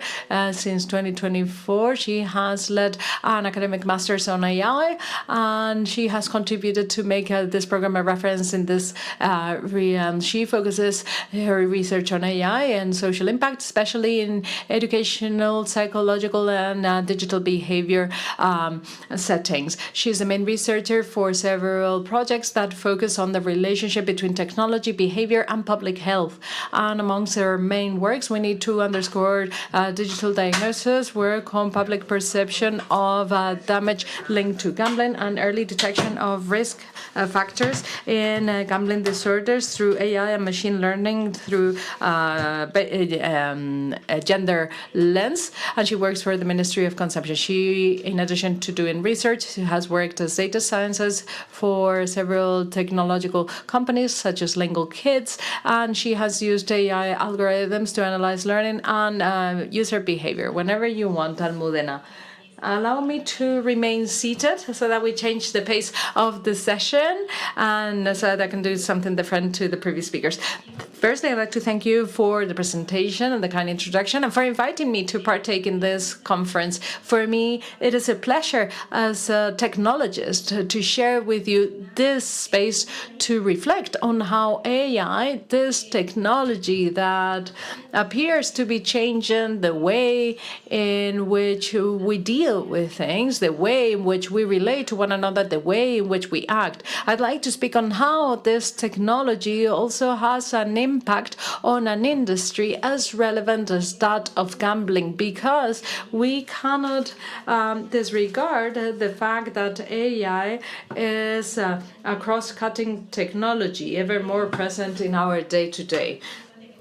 So I think, therefore, it is very important that we reflect jointly in this type of spaces. I'm not here to talk about technical or technological things, but rather to trigger your thoughts. As an expert in AI, based on my background and the experience and the expertise that I've gathered through working with people from the area of psychology, because I've learned about how AI can pose risks and opportunities for the gambling industry. And first and foremost, I'd like to ask you a question. What does AI need to enter the gambling industry? It needs data. Currently, no one actually holds any doubt as to the fact that data are the gold of our time, and anything that we do in the digital realm leaves a trace, produces data, and these data are the ones that will allow for AI to do its job. Now, in the gambling industry, and I'm going to actually focus on the online gambling industry, where this data trace is ever more evident, data are especially rich. We've been hearing about this over the course of the morning. There are decisions that users made as to whether they continue to play or not, when they stop, when they don't, reaction times, response times, how much they bet, transactions, and also something that is perhaps not so self-evident, but we also have data about the time of the day when they're working, and we can infer profiles from that, speaking about times of vulnerability, times of excitement, times when they work, when they actually decide to play. And that's a gold mine, isn't it? And data turns this data into knowledge and into power. And we know that a great power also entails a great responsibility, right? So that power that AI has, based on those data, we can put to use in two different ways. We can use it to protect players or gamblers, anticipating risk, promoting responsible gambling, or we can use those data to exploit their vulnerabilities. Maximizing the time they spend the money, making them addictive, and so on and so forth. And I want you to reflect today about these two sides of the same coin. We're going to be talking about the opportunity and afterwards about the threats or the risks associated to AI. I'm going to talk about three opportunities that we have nowadays. The first one, that seems to be the most obvious one, is the early detection of problematic gambling. This is something that is beneficial or is a great opportunity for the gamblers, but also for the operators. And I'm going to add, it's also a great opportunity for regulators. With AI techniques that use machine learning, we can be able to detect patterns. If AI does one thing wonderfully good, is detecting patterns. It specializes in detecting patterns. And with all this information, the goal of this technology, we can easily detect patterns that will help us to trigger alerts. Not only reacting when the damage is done, but anticipate the damage. That is a way of protecting the gambler. It's a system that is capable of detecting that there is a gambler who for 3 nights in a row has increased their gambling pace by 40%, and it is automatically suggesting the gambler to take a rest or to establish a deposit limit. And this can be done by AI. How will they do it if their business is different? I'm not saying that they're doing it, but I'm saying that this is a possibility that exists. AI can do that. So this is a model oriented towards benefit or to well-being. And to see if the factors can be carried out. I'm going to talk really fast about the model finance by this, but it's the research team that we made up by technical people, by people in the psychological world. We have a call in 2024, and we use the tool that is called SPA, which is a survey that is passed on to teenagers with a series of questions and factors, and with AI techniques. And through that questionnaire, we were able to analyze the risk factors that were linked to problematic gambling. And what were the conclusions that we drew at that time? And they have been published by Scientific Magazine. 13.74% of European teenagers, underage teenagers, they were having gambling problems. In all Europe, there was a tremendous disparity in terms of the geographies involved, but this is a significant proportion, very significant proportion of teenagers facing gambling problems. And the proportion was very different between different countries, but as a whole, and Jose Antonio said, they was linked to the consumption of alcohol and substances. This is linked to risk factors. What is the other opportunity that we have with AI? How can we use AI in the gambling sector? By responsible personalizing the game experience. And I want to emphasize the word responsible. This is a huge opportunity of AI. The same algorithms that are being used now to recommend you the movie, the next movie to watch in an online platform, or to take a specific route on the car, we can use it to promote a more responsible and healthier gambling pattern. For example, AI can identify that a gambler gambles more when they are frustrated. How do we detect that they are frustrated? With a very simple tool. If you gamble online with a mobile phone, we can gather a lot of data, so we know when they're gambling. And once AI detect this, they can offer automatic rest times, flexible limits, or self-control reminders. In the previous session, they were saying that if they explain how the game operates and if the gambler is educated, they gamble in a different way. Well, AI can help us to add more education to the gamble experience. And in here, we have, for example, the recommendation system, hybrid recommendation systems that can personalize without taking you to a risky behavior. We can do recommendations with ethical biases, but ethics, it comes into play in here. Optimizing objectives with limits, maximizing user satisfaction, but without increasing gambling time. This can be done.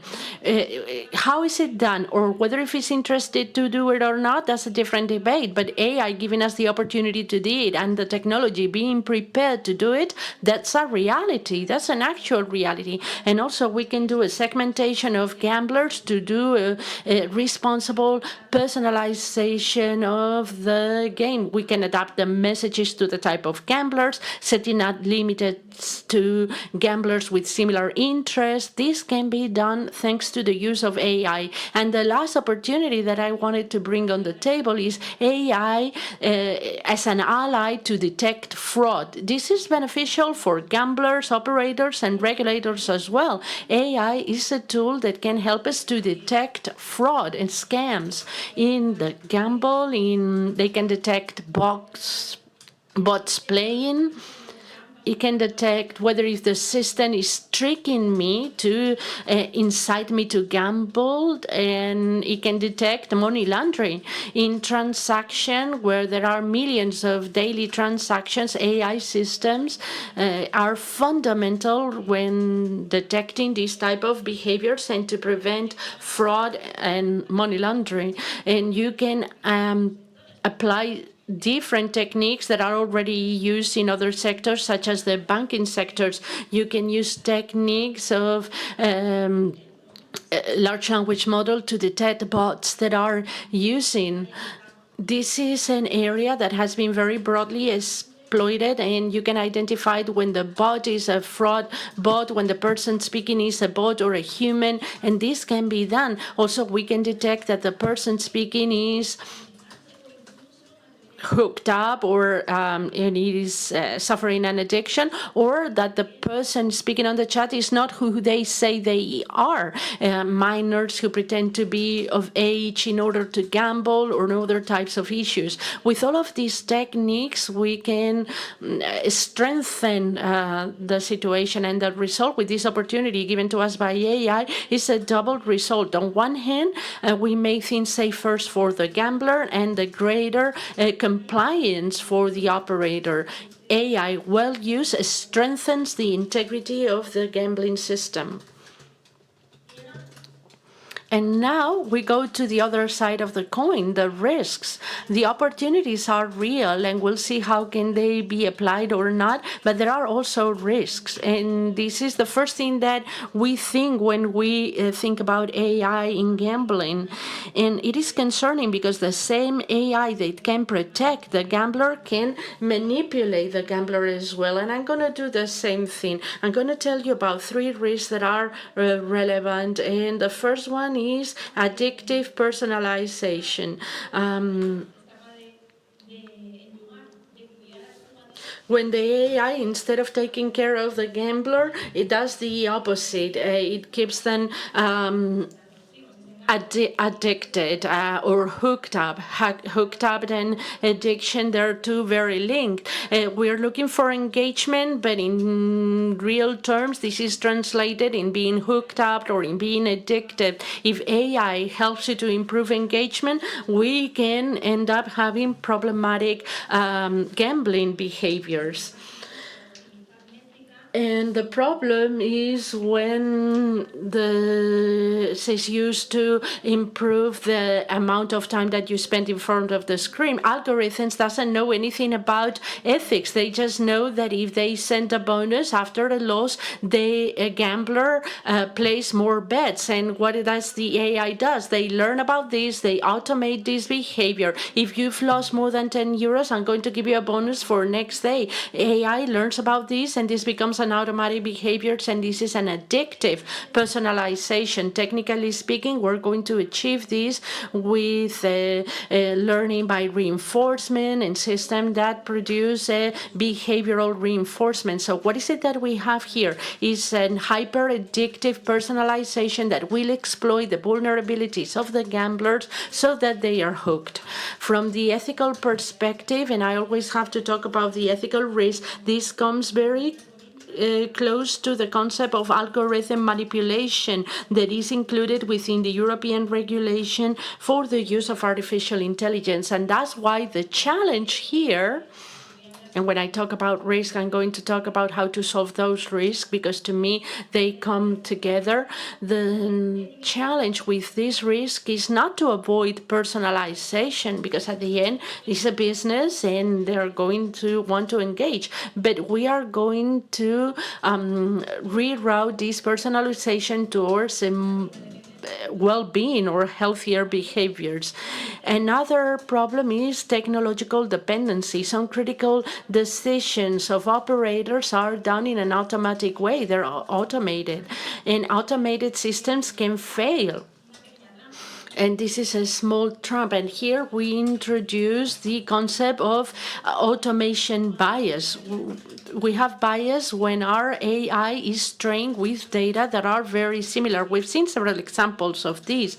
AI always trained with Caucasian images is not capable of detecting someone with a different ethnicity. Same thing happens if AI is trained with a specific gambler. It's not going to detect other types of gamblers. So we might end up blocking accounts in an undutiful way, or having accounts that are not blocked but should be blocked.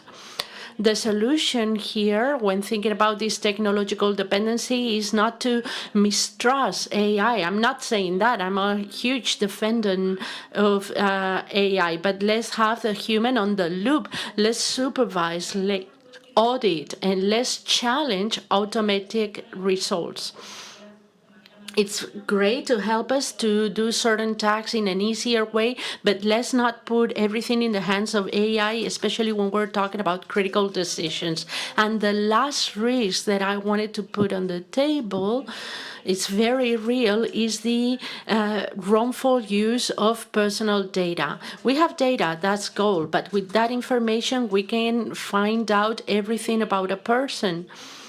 AI systems in online gamble are nourished by a huge amount of data, betting history, transaction, type of response that leads us to obtain psychological patterns. To what extent are we having a good oversight of the gambler, and what is it that they're going to do with that information? Because that information can be used in order to create sociological or psychological profiles. Maybe this is something wrong. I'm already being labeled as a gambler in a way. They can get my history of bank transaction, and this is extremely dangerous. And also, there is a risk of predicting your propension. I am more prone to deposit or to be reactivated with a bonus or with an offer. And in this real risk, real existing risk, I talk again about ethics in auditing. How can we use audits to find out how AI uses data, and if it does it in compliance with GDPR or data protection legislations, etc. AI doesn't need to know the identity of the player to protect it, but it needs to have some limits and some transparency in how to use the data. And as stakeholders, we need to know that this can happen with AI. And with this, I've presented risk and opportunities, but I would like to finish with a small idea. The risk is not in the technology, but in how we decide to use technology. Technology can be used for good, to take advantage of the opportunities and do a more healthy and responsible gambling, or it can be used to manipulate. If we train it to protect, it will find early signs of damage and risk factors, and it can be a good tool. But if we train it to maximize other elements, it can become something that is undesirable, probably.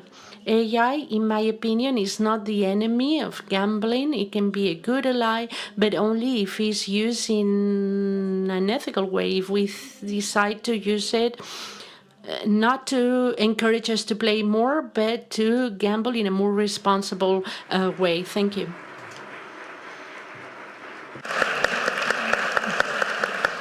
Bueno, muchas gracias a los dos. Como veis, hemos abordado...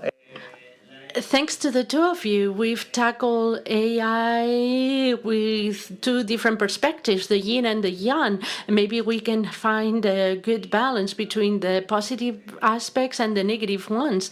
Risks like lack of algorithm transparency, risk of manipulation, the biases, the addictive personalization, technological dependence of lack of human on the loop or human oversight.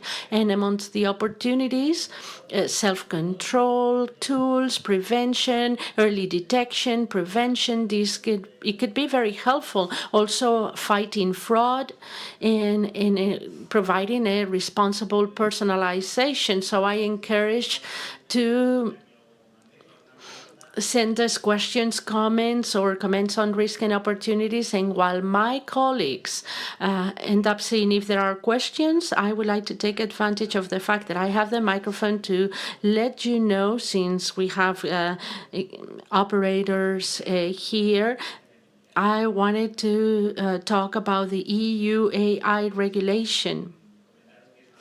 Just to let you know that this is a regulation, that it is a directive, and although it's implemented as a standard in It is a standard that classifies or categorizes AI risks under the perspective of the EU. First of all, trying to safeguard the privacy of our confidential data, and it categorizes risks. And we have systems that are not considered to be AI systems, such as the ones that we see here at the bottom of the pyramid that are simpler, also the ones that are not included within this regulation, which are the ones that are exclusively used for biometric identification to get access to services. And that's why it's important to take into consideration that these AI systems are not included within the scope of this regulation. And then it talks about different systems that either because of their nature are forbidden, such as the one you see on top to the right-hand side, behavioral manipulation. This is a risk of the AI, and it's totally banned at the European Union. And high-risk systems that requires to put safeguards and measures in place. I don't want to take very long, but I think this image can be self-explanatory and can help you to find possible risks. And I wanted to highlight that AI system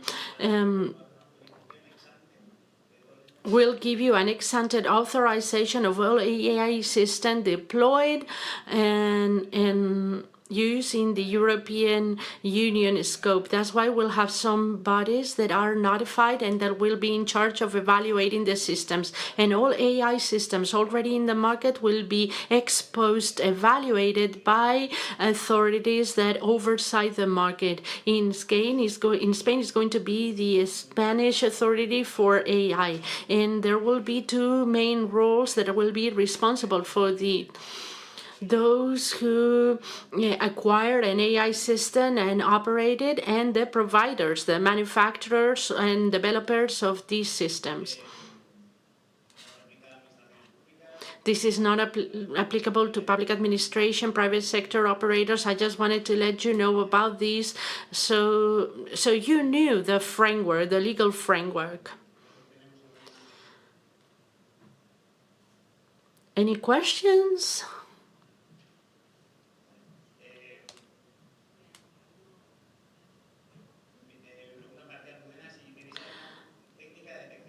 They are asking whether if you have a fraud detection technique and if you've collaborated to do so with some companies from the sector. We at UNIR, we don't have anything, but it is a great opportunity to find collaborations, and it's a very powerful research line. And they also ask a question with regards to the scoring. And that is forbidden in the regulation for artificial intelligence. What happens with the traceability? And this is an AI for a black box. Something that I didn't mention is to add the explicability of the AI system. We're already working on this. This is a need. We need to explain where decisions come from. This can be easier or more complicated depending on the complexity of the system. When we use AI, classical AI techniques that are more focused on statistics, mathematicians, algebra, and so on, it's easier to explain things. We can say this gambler has been categorized as a dangerous or impulsive gambler because of this, and that. And that's easy to understand. Whereas if you use more complex and more advanced AI systems where calculations are more complicated, the traceability of the decisions is somewhat lost. But this is a research line that we're working on in order to trust in the AI. Is important to have a good explanation, a good traceability. Fantastic. Thank you. With this, we close the session. Thank you so very much.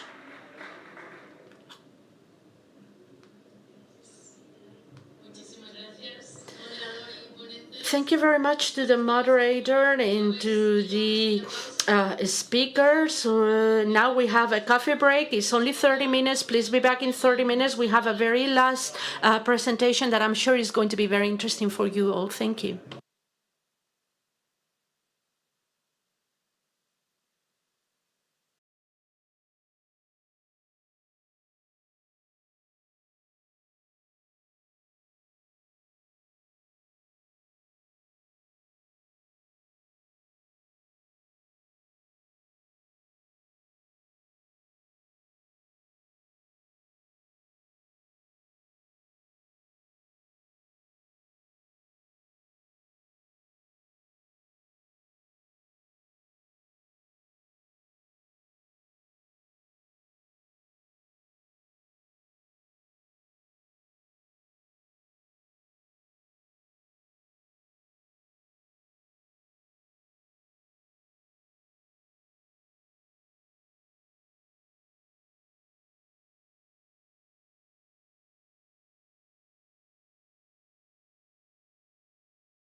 Bueno, buenos días de nuevo. Nos vemos. Hello, good morning again. We see each other again here. I hope you really enjoy the coffee and that you are fully energized for this last presentation. We already have the panel prepared, and I would like to remind you that you need to use the QR code because I'm sure they will appreciate your final questions on the last topic of the agenda, social gaming, video games and loot boxes. This is going to be moderated by MIKEL, who is the General Director for this gambling department. Hello everybody, good morning to you all to this very last session, social gaming, video game. And it is a great satisfaction for those who one way or another have been involved in the organization of this Congress to have the three speakers that are about to close the Congress. They are all well knowledgeable about video games from different perspectives that will help us to achieve a full image of a phenomenon that has a greater and greater impact in economic terms, social terms, and technological terms, both in Spain as well as everywhere else. At the very beginning, we have certain doubts about the opportunity of including video games and social games in Congress about games of chance. But that's what Congress is at force. We can debate about the circumstances, see the different perspectives and point of views, so we can all have an informed opinion. Now, and I communicate, I'm not going to explain this because we have been having the Congress for 2 days, but we will have an intervention of the three speakers, then we'll have a Q&A session. Some of them are already pre-formulated, and then we'll move into the questions from the public. But before anything else, I just wanted to present to you our three male speakers. And I'm saying so because we have some criticism with regards to the distribution of genders. But this is the environment that we have. We are where we are. We've tried, but not always can we do things. Well, first of all, we have Joaquín Manuel González Cabrera, who is a senior researcher at the Institute for Research and Transfer at the International University of La Rioja, author of more than 100 publications, 80 indexed articles in JCR journals, being the first author of corresponding author in more than 56 chapters in one book, and he's directed the Consolidated Research Group on Cyber Psychology, Psychosocial Analysis of Online Context, and that has been funded by the regional government of La Rioja and the European Commission in 2015. He is right now the chair in, he teaches an official degree in programs for early childhood and primary education. Joaquín, your floor is all yours. Gracias, Mikel. Estupendo. Bueno, muy buenas tardes. ¿Se me escucha? Good afternoon, everyone. I hope that you can hear me well. Also at the back of the room, that's perfect. So thank you very much for not leaving right after the coffee. We have a full house here, so congratulations and thank you for the bottom of my heart. Sharing time with me is something that I sincerely appreciate. Second gratitude is to this gambling department that we have here. To the left-hand side, our general director, but they have all made me feel at home. I felt really happy, and it is. And I also wanted to highlight one topic that was put on the table by the general director, which is the courage of the panel that we have in front of us, with different speakers, different perspectives that can facilitate our debate. And we have to acknowledge how courageous they've been in order to introduce this panel. said all of this, we're going to begin with a session that I have entitled loot box, a minor loot box, and it is an unavoidable reality. Okay, we're going to be talking about loot boxes and video games, which is a segment line different from the one that brought you all here. But hopefully I can make you understand different specific considerations that come from the field of academia, research, and express our concerns. First of all, I always like to do a disclaimer. This is a conflict of interest because I am being financed by this directorate, and some of the results are due to my subsidies. I also receive funds from other public bodies, but I always like to highlight it because thanks to these subsidies, we can put on the table some scientific evidences.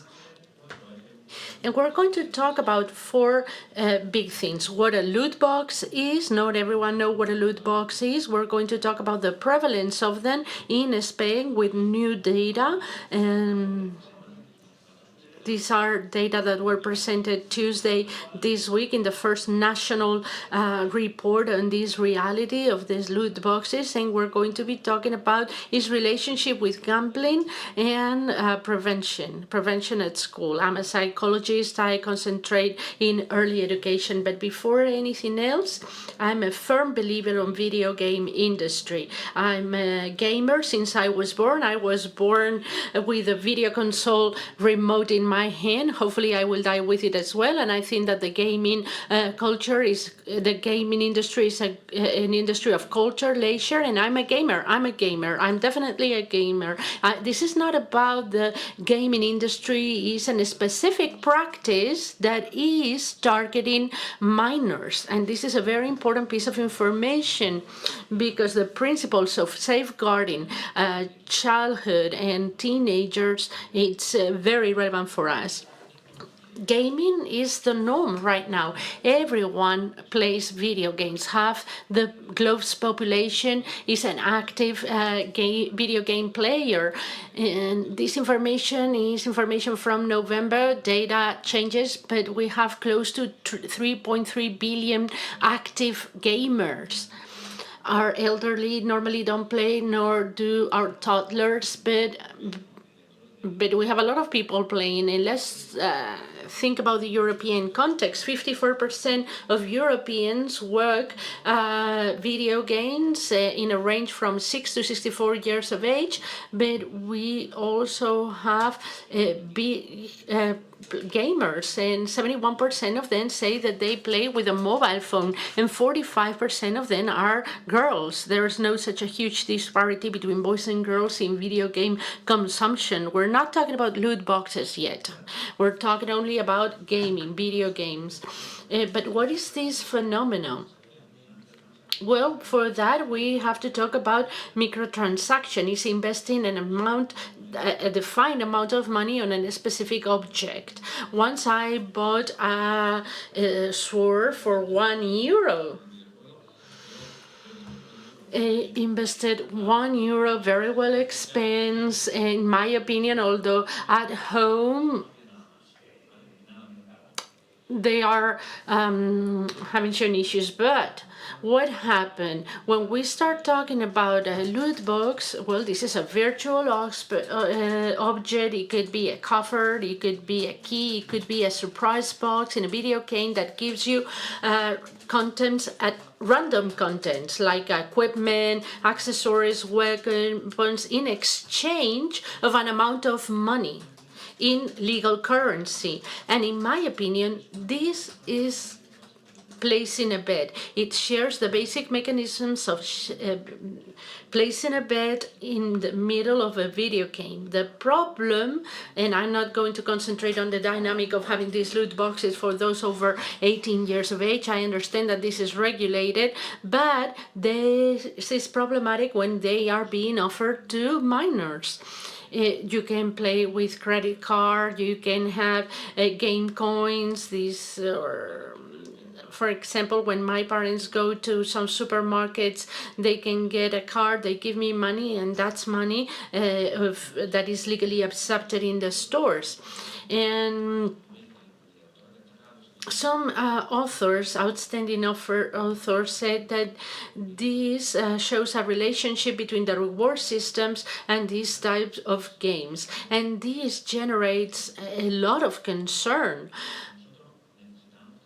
We wanted to put this in the context of our national panorama, but before that, a slide with regards to the use of mobile phones for playing in these video games and these being used by children. This is a publication of a Belgium author. They do an analysis of the Belgium case, and they say that after the legislative prohibition, 80% of the top sales 100 games in Apple Store or in Android Store or Play Store include loot boxes. This is a study that has been recently published, and it's very concerning. In this room we had Francisco Javier San Martin, and we were the ones who, in different places in Cordoba and so on, we started working with these loot boxes. And these are the prevalence results that happen in the national territory. 29% of purchase of these loot houses in at our directorate. We have already gathered data for minors in between 14, 16 years of age that they have access to loot boxes. This is a survey online, and apart from the previous studies that I was talking about before, one of the main concerns for us is, okay, we already know about the prevalence, but let's follow up these children 6 months later. So if we take into consideration those children that they have this prevalence, it was 3%. And if we also want to know what is the stability of one of the purchase and repurchase 6 months later was 1 out of every 10. So this was not a marginal minoritary phenomenon, minimum phenomenon, but it is a very prevalent within our population, because we're talking about minors. They are under 18 years of age, and on Tuesday their report was presented on digital children. It was presented by the president of Spain, the Prime Minister of Spain. It's the result of 2 years of work of a very broad team in which more than 75,000 children in more than 140 educational centers in Spain, with an error of 0.3. So these are the better possible figures that we can have and give us an idea of the panorama. Is 13.2% of underage children reported to have purchased loot boxes in the last month. And 4% underage spend more than 50 euros in this type of loot boxes. This is something to take into consideration. So QR covers Max Howell. He's an 8-year-old child. I always use him as an example. He was playing Overwatch. This is an old slide, but this is from 2020.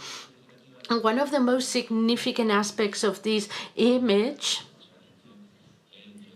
is that he was 10, 11 years of age, and he was recording himself while playing. In some of the videos, he was with his father, and in buyers is 5 times more possible to have online gambling problem versus those who've never purchased a loot box. But with the longitudinal studies that we already have information from the past 18 months. The relative risk in some cases are lost because the sample goes down. But after 18 months, if you've purchased a loot box in time 1, 2, or 3, increases relative risk. For those who purchase loot boxes, they are at a greater risk at suffering a pathological gambling problem online.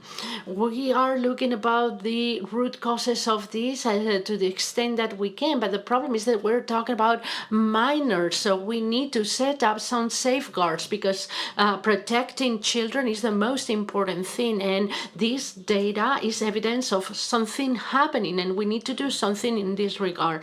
Also, we want to save video games because I insist, I'm a gamer, and I believe that it's not good to mix the two things. It's not a matter of prohibiting games. This is a study that was commissioned by the Department of Gambling in Spain, and in this study, we took a look at what AI was telling us. Let me try to explain it in the nicest way possible. What this tells us is that what we were trying to do is to bridge two cliffs, the cliffs of video games and the gambling cliffs. The bridge down there is that there is no mixture between video game and gambling problems. These are two paths that oftentimes get together, but they are separated. The boys and girls that have gaming problems have gaming problems. The ones who have gambling problems have gambling problems. But we have a bridge, which is the problematic use or problematic purchase of loot boxes. That's the bridge between the two of them. And this can come with psychosocial problems for these children. There is a connection between gaming and gambling, but it's mediated by the problematic use of loot boxes. That was a way of separating both things, and we thought that it was necessary.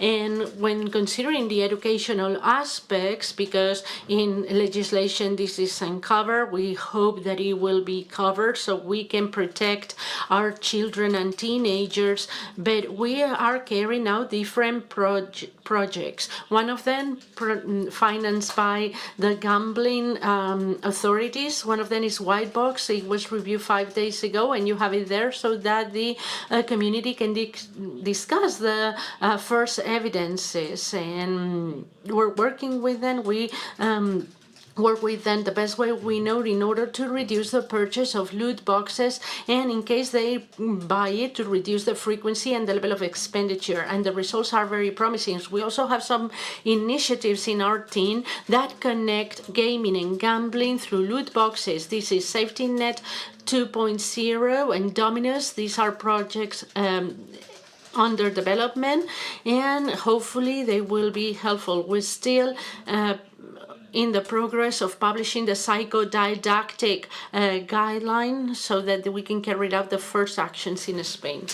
I think it's clear the idea that we really believe that we need to prohibit loot boxes for minors under 18 years of age. We have to evaluate if it's mandatory in the PEGI system for video games. And we have some studies that tells us the PEGI is not the best system because when there is a purchase label, it's not labeled as a purchase that is only acceptable for those over 18. So we need more legislation in that sense. But thank you very much for your kind attention.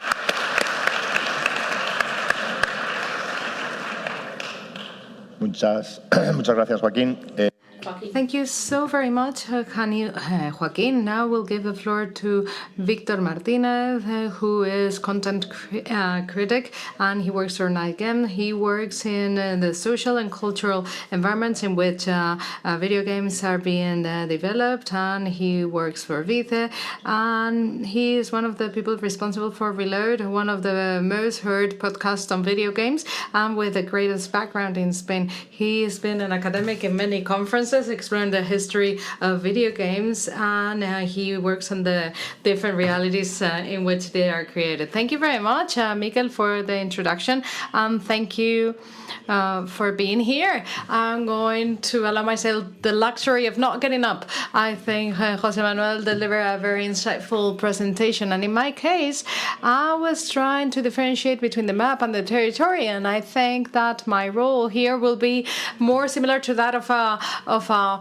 war journalist, so that I can provide my standpoint after 20 years focusing on video games, talking about video games, and reviewing video games. And I think things have changed a lot. The idea of a loot box 15 years ago, it's not that we didn't even know about it. In many cases, it was technically unfeasible. And in these last years, I think I detected somewhat of a naturalization of these ideas of random rewards.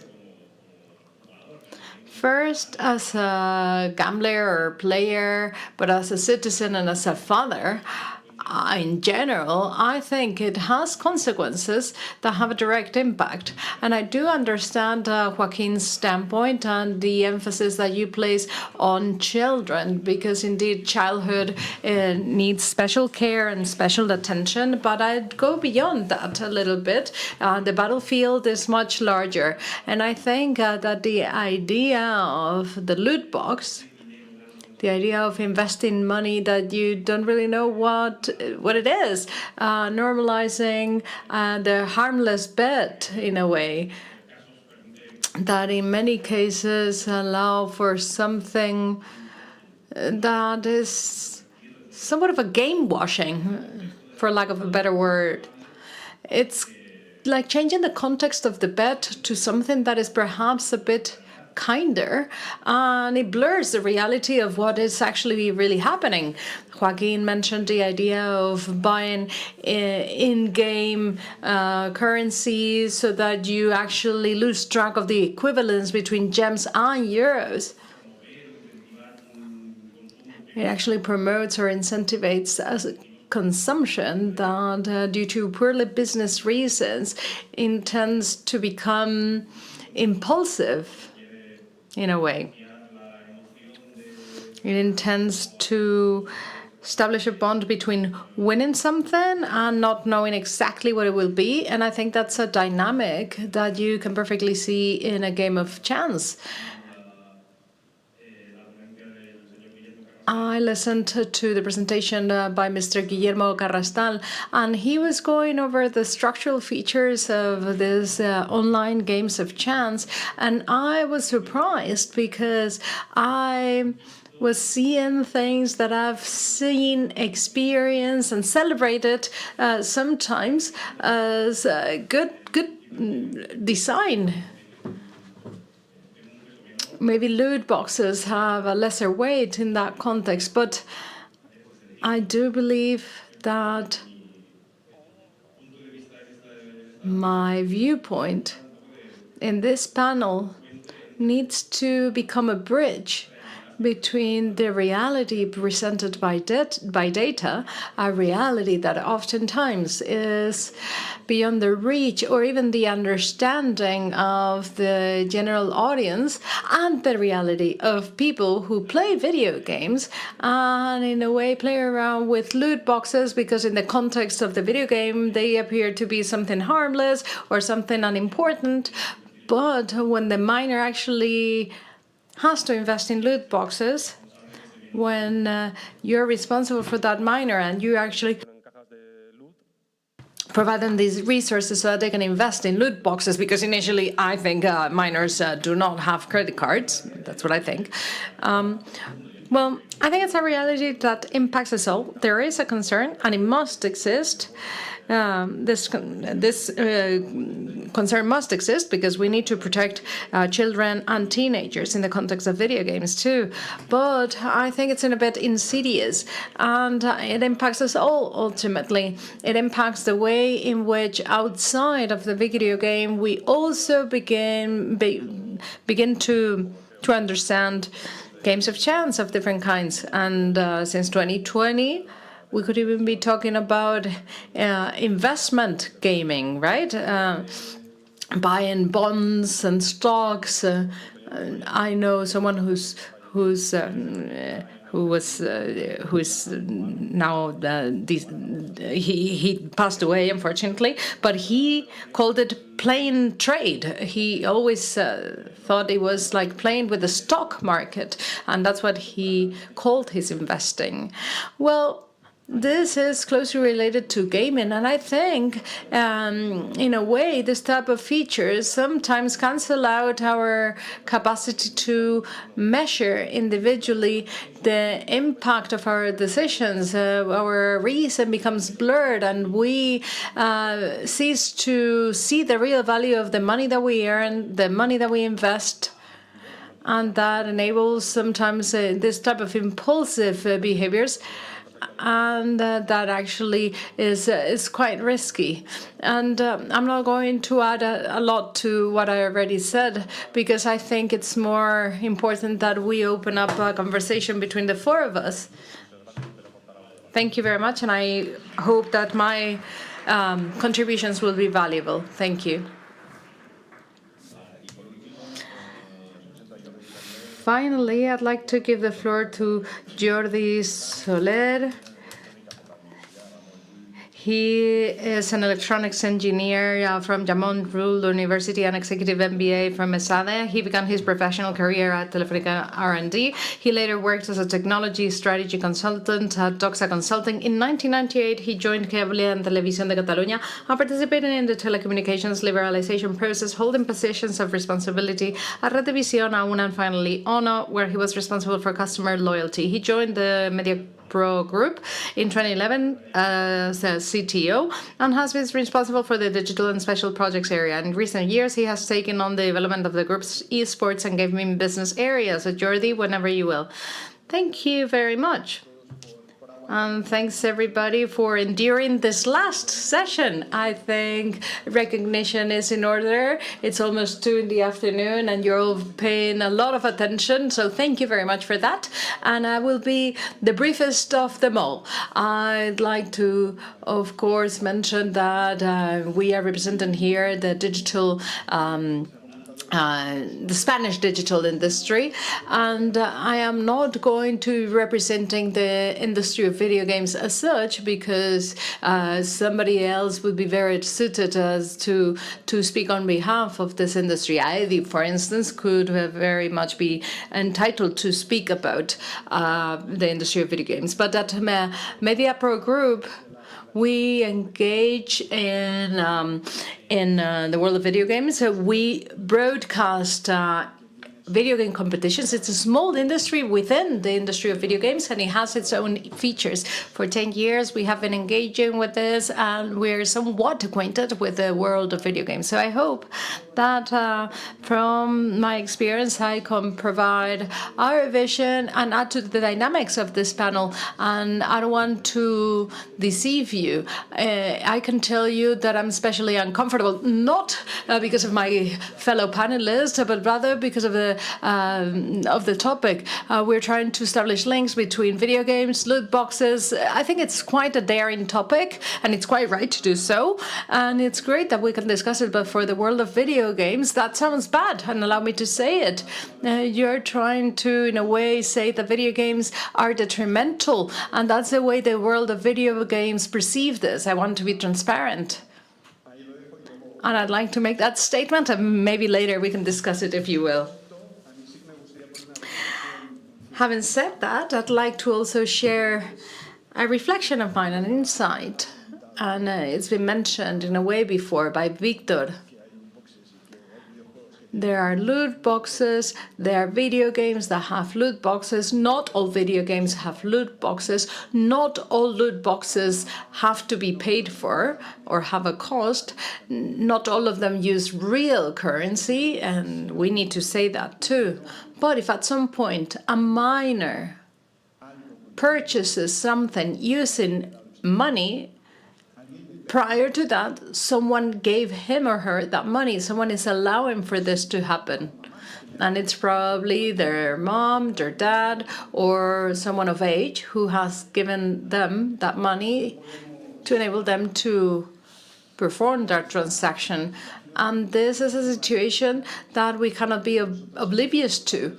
This is like social media. Most of you, or many of you, will be parents or are parents, and you have minors under your care. How many of them are on Instagram or TikTok, and they're 10 or 11 years old, and they cannot be in those social media, but you allow it.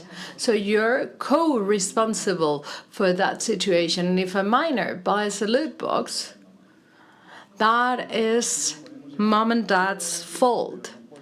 We could talk about regulation, but not everything will be dealt with by regulation. I think there's an issue that has to do with education, with training, with awareness, and the relationship with the digital world is perhaps overwhelming for all of us, and we need to work on that. And it's due time that we speak about this clearly. And I need to say that the world of loot boxes is not the same on smartphones, and Joaquín knows this better than I do. The behavior is not the same on smartphones as it is on consoles or computers. And the user's profile is completely different. And of course, on smartphones, this escapes more of our control because there's Apple stores and Google stores and many other things that escape our control. And that would be my initial statement. Thank you so very much to the three of you. We have a bit of time for our discussion. First, I'd also like to clarify that we invited AEDI, but they rejected the invitation. I just wanted to make that clear too. And precisely because that uncomfort that you said you felt was something that AEDI mentioned too. Instead of coming here and explaining why they felt uncomfortable, they rejected our invitation. So I am very thankful to you because in spite of your uncomfort or discomfort, you have joined us to share the discussion, and hopefully we'll reach some common ground here. So while we wait to receive some questions, I'd like to ask an initial question to the three of you. And my question has to do with the minors. You have all alluded to this. Should we just focus on loot boxes regarding minors, or do we also need to focus on adults regarding their study, the regulation, etc.? And how do we go about this? Because there are no models to verify age on video games, on online gaming. There are no age checking models that are accepted at the European level. So what's being used is the PETI system. It's actually a self-declaration. And as Jordi said, many parents give money to their kids for video gaming without knowing what this involves. So to what extent is that PETI model effective? And one of the greatest recommendations of the industry is to follow that PEGI system. That PEGI system, please correct me if I'm wrong, is based on several icons that determine the contents. It determines whether there is a sexual component, violent component. And the first thing that I'd like to convey to you is whether you think that the PEGI model can actually regulate this type of mechanisms in video games. Is it enough? Or should we try and find a formula? And should we find a formula that goes beyond this, apart from saying whether it's recommended or not, that could identify people or use some sort of identification approach? So I pass you the ball, and if you want to shoot on goal, you can go ahead and take it. Thank you very much, MIKEL. I think we need to thank Jordi for being so brave. At some point, I'd like to make some remarks about what he said, so I call for a turn later. But I think that on the PEGI system, my vote is of trust. I trust that the industry will self-regulate on this issues. I don't believe that the PEGI system is something that helps a lot because it actually is voluntary and it doesn't have an automatic reflection when you say that you're older than 18. And studies published in prestigious magazines and journals, they say that families don't understand the PEGI system or the PEGI system. And MIKEL, if you allow me, I'd also like to elaborate on family since it was brought up, if that's okay with you. Yeah, of course, go ahead. Jordi made a point, and I think it's very important, and it's true. Parents are responsible, subsidiary from the legal standpoint, responsible of what our children do, and it's important that we consider family mediation. Families have the capacity of providing tools to children to maximize and minimize the use of internet and minimize the risk. But sometimes families are unacquainted with this. And actually, I got to know about loot boxes when I was having a conversation with a friend, a veterinarian, who had given money to his child to play Ultimate Mode in FIFA. And when I told him that that was a way of betting, he actually challenged me. He said that I was wrong. And then he said, "Are you telling me that I'm a bad father?" And I said, "Listen, don't get me wrong. I'm not trying to challenge you. I'm asking you to think with me about the dynamics that your child is participating in." And I didn't want to ruin the dinner. My wife was already kicking me under the table. I didn't want to wreck the discussion. But I just want to illustrate that it was difficult to get him to understand this because he was oblivious to the situation. He didn't actually see it. So Peggy is not the best tool. And at the constitutional level, it isn't either. And I think that families need much clearer information on this. I don't want to get any deeper into this. And I'm concerned about adults, but I'm going to focus on minors too, because I'm very much concerned about this age range. But I'm concerned about all people who play and have issues with this. And thank you very much, Jordi, for your bravery. And I'd like to respond, because I do believe in PGI. And I'm sure that it can be improved. Actually, next week, there will be a congress held in Malaga that will precisely discuss this, as a matter of fact. It's true that it's something voluntary here in Spain, but in some countries, it's mandatory. Therefore, it could be mandatory over here, too. It's open to improvement, and I fully agree. It's really not so difficult to understand for families. If it says this is for over 18s, it's for over 18s, right? But there's a lot of families, Jordi. If it says it's for 4-year-olds, it's for 4 years olds. If it's for 18 years old, it's for 18 years olds. When on the screen of our TVs there were 2 diamonds, we all knew that that movie was not for minors. Now, I'm a bit too old, but I guess you get my point. And the example of the loot boxes is perhaps a bit more complicated. If you're talking about the shooting game, then maybe it's easier to understand. But I think Peggy is a tool that is out there that the industry does use, and the industry is committed to improving it. And this is why we have IID or Video Games Europe, who are constantly working to improve this. And I think it would be quite nice if not only at the national level, but rather at the European level, we all took steps in the right direction so that we can improve this, because it's a support tool and families actually need to understand it. If it's not well made, then maybe we can improve it or better explain it. And if it's not working, then let's replace it and look for something else. And you were talking about Peggy, and this is a tool that was used initially. And when it was invented, when it was created, it was used to label video games in a context that is currently completely different. Peggy is a series of indicators that do appear on the backside of boxes, not even on the front. You need to turn them around. And you're talking about the time when video games were printed on DVDs. But right now, children or adults, because I don't want to focus on children, because I think this affects everybody. When somebody downloads a video game from the Apple Store, or from the App Store, whatever it may be, I think they have their own age ranking on their own digital stores. And even if they were to go to a store and the Peggy disappears the moment you actually start the game. You don't go to the store to actually remember the age that it was intended to.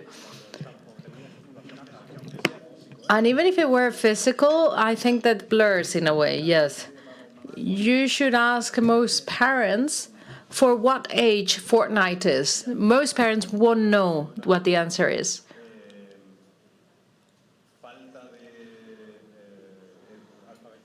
There is a lack of video game literacy, I think, and that really impacts the way in which they are consumed, because in a way, more or less, everybody played video games. There's cases of people who played video games when they were young, then they stopped because adult life got in the way. And I myself, I know many parents of my school children, my children's school rather, who are back to video gaming because their children are video gaming now. They used to play in their teenage years, and now they're back to it with their children. But it was a completely different species. It's like comparing a primate to a human being. I mean, the evolution could be 1,000 years worth. So I do think that the link or the fact that there's some random mechanisms in video games now, that actually has to do with the fact that some people actually give €5 to their children, and they can buy something on Fortnite, and people or these parents are thinking that it's like like investing in Pac-Man, and it's not the same. And we go back to the concept of arcades in the 80s, and that was a bit of a dark space, a bit of a grim space, and your parents didn't actually send you there, and oftentimes it was a bit, well, I don't want to get too scientific here because I insist. What I do is cultural reviewing, but there's a lot of similarities between the arcades of the 80s and Codere, for instance. Back there was smoke because people smoked. People who were there were an average of 12-year-olds. And actually, there was an ashtray on the actual machine so that you could leave your cigarette there. And at that place, you actually got in contact with a series of problematic consumption habits. And I'm not just talking about video games, but also in general. I'm talking about bad habits in general. And in this Congress, we talked about similar things. When we were talking about betting houses, which is another dark place that has some connections with the world of video games, as you probably know, Jordi, or anyone who is basically acquainted with the history of video games. It's not just that some user experience mechanisms are the same or that some mechanics of traditional video games are also more present in games of chance, but also many video game development companies, when traditional video games and their business model ceased working, they started creating slot machines because that was what brought in business. And this is a fact, too. So I think that self-regulation is something that I cannot believe on. But for it to be useful, it needs to be supported by a series of initiatives, perhaps broader initiatives, that emphasize literacy, video game literacy. And that is not something that you will achieve by leaving this in the hands of Twitch or streamers. They will not be the ones doing video game literacy. And by the way, I hold great respect for esports. I need to say that. But it is a fact that there is an aspirational component there.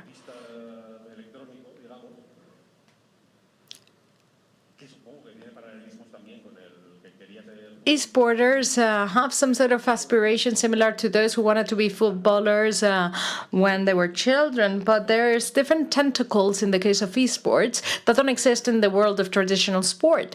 For instance, the fact that many streamers who are not strictly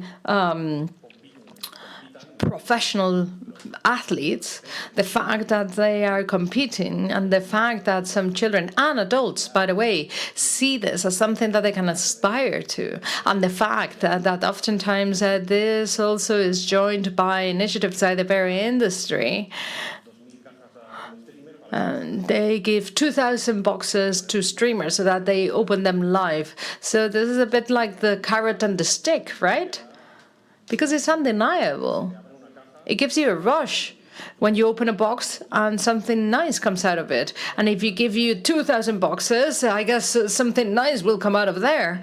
But in order to get 2,000 boxes, you would have to pay a lot of money and you would have to exercise the habit.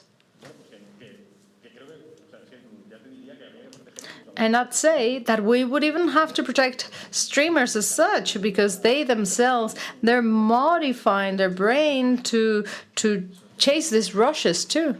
And actually, there are some cases, well-known cases. Yes, I don't want to mention any names, but the truth is that the industry, it should self-regulate, but at the same time, they're also going in the opposite direction. So this speaks volumes of the seriousness in which they approach self-regulation. And I guess that won't be applicable to all cases, but to many it will.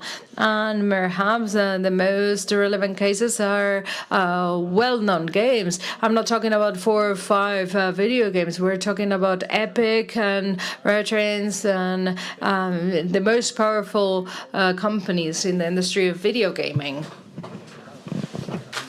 That on the one hand side have a sticker there saying that there is in-play or in-game bets, but at the same time, they are engaging with the audiovisual industry to very well design this so that they can promote, normalize, and naturalize games of chance in these video games and a series of desirable feelings that come with this. That's the way I see it. Thank you very much to the 3 of you. I didn't think that arcades were so gloom. I spent part of my childhood there, and now you depicted them as a dark hole. You know, my memory is not serving me right, perhaps. I'm going to ask you one last question because we're running out of time. And since you work in this sphere, I'd like to mention that at DGOJ we have a concern. Bet events around esports, video games, etc. And that's actually a crossroads because there's a final of an esports event with a gambling operator that decides that there you can place bets, that you can bet on the rankings, and this brings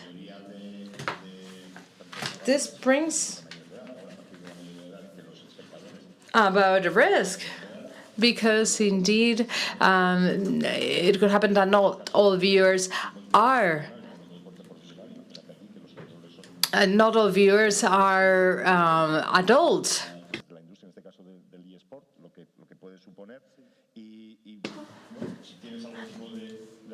So do you have any recommendations for the regulator, perhaps? Would you be more comfortable if you were to allow this to be part of your catalog? How do you see this as someone in the academia? How do you consider that crossroads, that bridge that exists between video games and the world of betting? Que compartimos la preocupación. Esto vaya por delante. No. The first thing is that we share your concern. That's the most important thing. We're truly aware of this happening. We know that this is happening, and there's not much that we can do in that regard. I'm not going to get into the debate on whether if this is sports or not. I personally don't think that this is sports. Aquí hay varios factores, ¿no? Por un lado, las competiciones de videojuegos utilizan un videojuego. In EA Sports, they're using this video game, and this video game has an owner, and this owner has the rules as to how to use the data, and if the betting houses get access to this data or not. And as organizers of competitions, we do not decide if that signal is sent to the betting house and what kind of information is sent out. That's the very first thing. Second thing, Second topic. We haven't given permission to our competition to be participated by betting houses or not. We're not very much aware of that. So any support that we can receive in order to help us protect this, we're going to join that initiative. We definitely want this to be included. And we have some self-regulation mechanisms in the sense that there is an international body, SIC, that we are registered in. And what we do is to try and detect, to oversight and try to detect mechanisms of boys, girls, either minors or adults, because age is not an issue, of possible scams with matches and so on. This has been detected and we sanction people, teams, so on and so forth. We do have this entity in place, that it is an umbrella entity that we are registered to as organizers or tournaments, publisher, organizers of players or gamers, and whoever is there participating in this type of situation. They participate in a fraud, they're never accepted in any other competition. So there are mechanisms. We're using AI in order to in certain competitions, we verify that this rigging of matches doesn't happen. And whoever has any solution to help us to protect this ecosystem, we're more than welcome to hear it. We're more than happy to hear it. It's true that there is a very fine line between video games and betting, the same that it happens with sports. Same thing that's happening with the sports. In fact, the sports bets is the second sphere in which we see greater generation of revenues. And one of the questions formulated by people from the audience, and I don't know, Joaquín, do you have any data about this? Do you sell more loot houses in video games that are played alone, or if they are played in community, we could say? That's a very good question. In the report for children, we know the main games in which loot boxes are purchased, and with 75,000 answers, hopefully we can get some information about that. But at the end, we realize that all children are playing practically in the same games because they become very fashionable, but this is happening in many video games. But it's very interesting. It's very interesting because we might be able to see the social component of the loot boxes. Social games come with an additional pressure. Someone got this loot box and therefore they got this type of weapons, and what the same one, I don't know. But I don't have evidences yet as to this. But what's your impression? I think it's intuitive to think that the social component increases the purchase of this type of loot boxes, in the sense that these loot boxes include elements that are very cosmetic and or things that you want to show to someone else. It's like, oh, I got this one, this kind of skincares that you brag about within the game, and you want to get the rarest one, the ones that appear the less. That's a signal of status within the community. And even the games for one single player that come with this type of loot boxes, one part of it comes with your possibility of sharing the game in a very easy way. You can do a shot screen and you can distribute it through WhatsApp or however. Even between private communities, or show them your mobile phone, your picture, your screenshot. So there's always a social part in these loot boxes that increases your status, and it's different from traditional games of chance that are more lonely driven or more lonely played.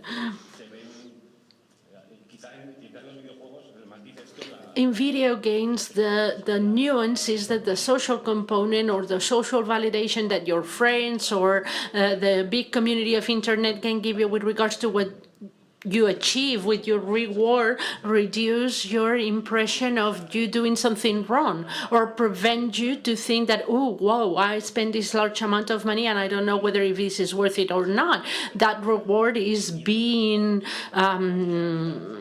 accepted by the rest of the people. If you would have had to invest a lot of money on this sword, maybe you would have gotten a divorce and maybe you wouldn't have been here by now. Mikel, would you mind me saying one final thing? The very, very last one, definitely, because we're coming to the end. I also wanted to say, and I thank Jordi for what he's representing here, I've been taking a look at the second season of LOL or LOL. I've lost some part of the eyesight because I've seen matches and matches in my mobile device. But here, we must not think that the gaming industry is evil as such, but what we need to regulate those things that are happening inside, because it's true that there are breaches between gaming and gambling, like these loot boxes. I've spent many hours gaming, and this hasn't led me to place bets. But I know that these are complicated things, and what we have to do is to sit and talk about it, because there is a mixture of concepts. So we have to start talking about it. We have to protect the gaming industry. We have to regulate it. I know that there are many regulations, but we have to continue on. We have to continue on. But you have to do so in collaboration with the industry, because the industry wants to be there. The industry wants to collaborate to protect vulnerable people. Thank you very much. So I understand that the conclusion is that we like video games, but there's room for improvement, and the formula is to look for the formula that will make us all feel comfortable and feel good. I appreciate your participation in this panel, and since it's Friday, almost 2 o'clock, and we're about to start enjoying the weekend, thank you very much to the three of you.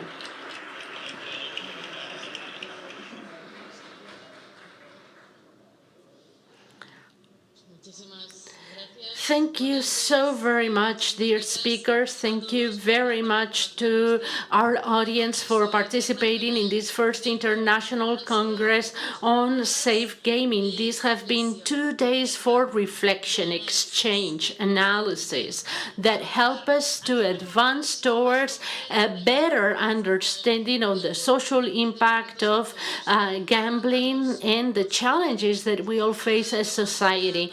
We sincerely appreciate the participation of speakers, researchers, national representatives, international representatives that have helped with their own perspectives and knowledge. We also acknowledge the work done by the teams who've presented their research projects here that are fundamental so we can continue on building evidence-based policies. Thank you very much for joining us, and thank you very much for the commitment that you've shown in this first International Congress, and thank you for the work that you do in the sector. Now, the official closing of the Congress will be done by MIKEL ARANA. Muchas gracias, Sara. Thank you very much, Sara. I know that you're already tired of me, but I'm going to be brief.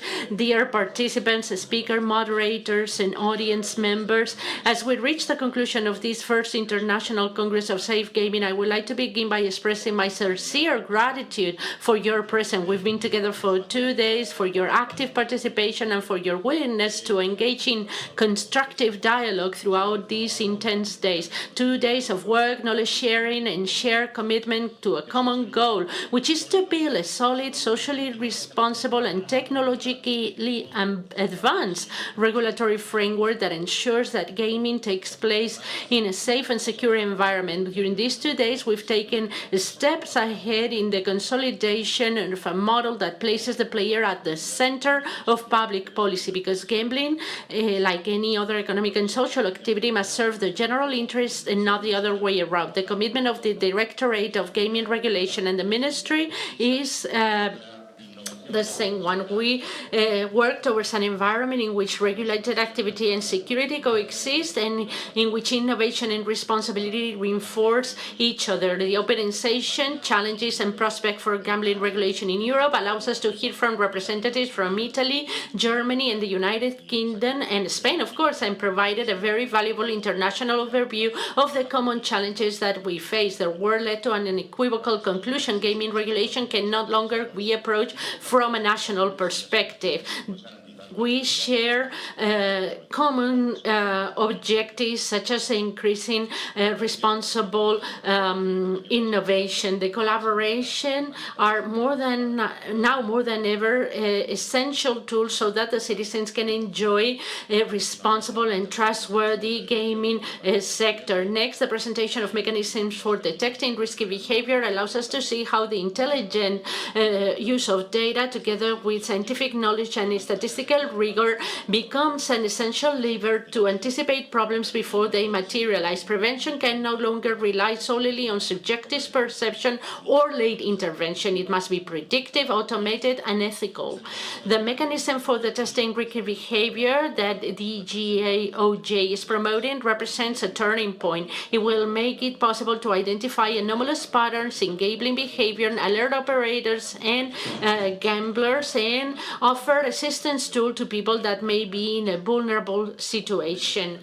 We're being pioneers in Europe with this system, and I'm fully convinced that it will become a global benchmark. Being the first comes with responsibility, but also with pride. We are laying the foundations for a new way of understanding protection in the field of digital gaming or gambling. And yesterday we have two roundtables that were very enriching. On one hand, the debate on damage and return from gambling with the contributions of Levi, Pérez Carcedo, Francisco Pérez Navas, or José Antonio Gómez, allowing us to face a crucial questions: how to balance the economic and social value of gambling with the need to limit its possible adverse effects.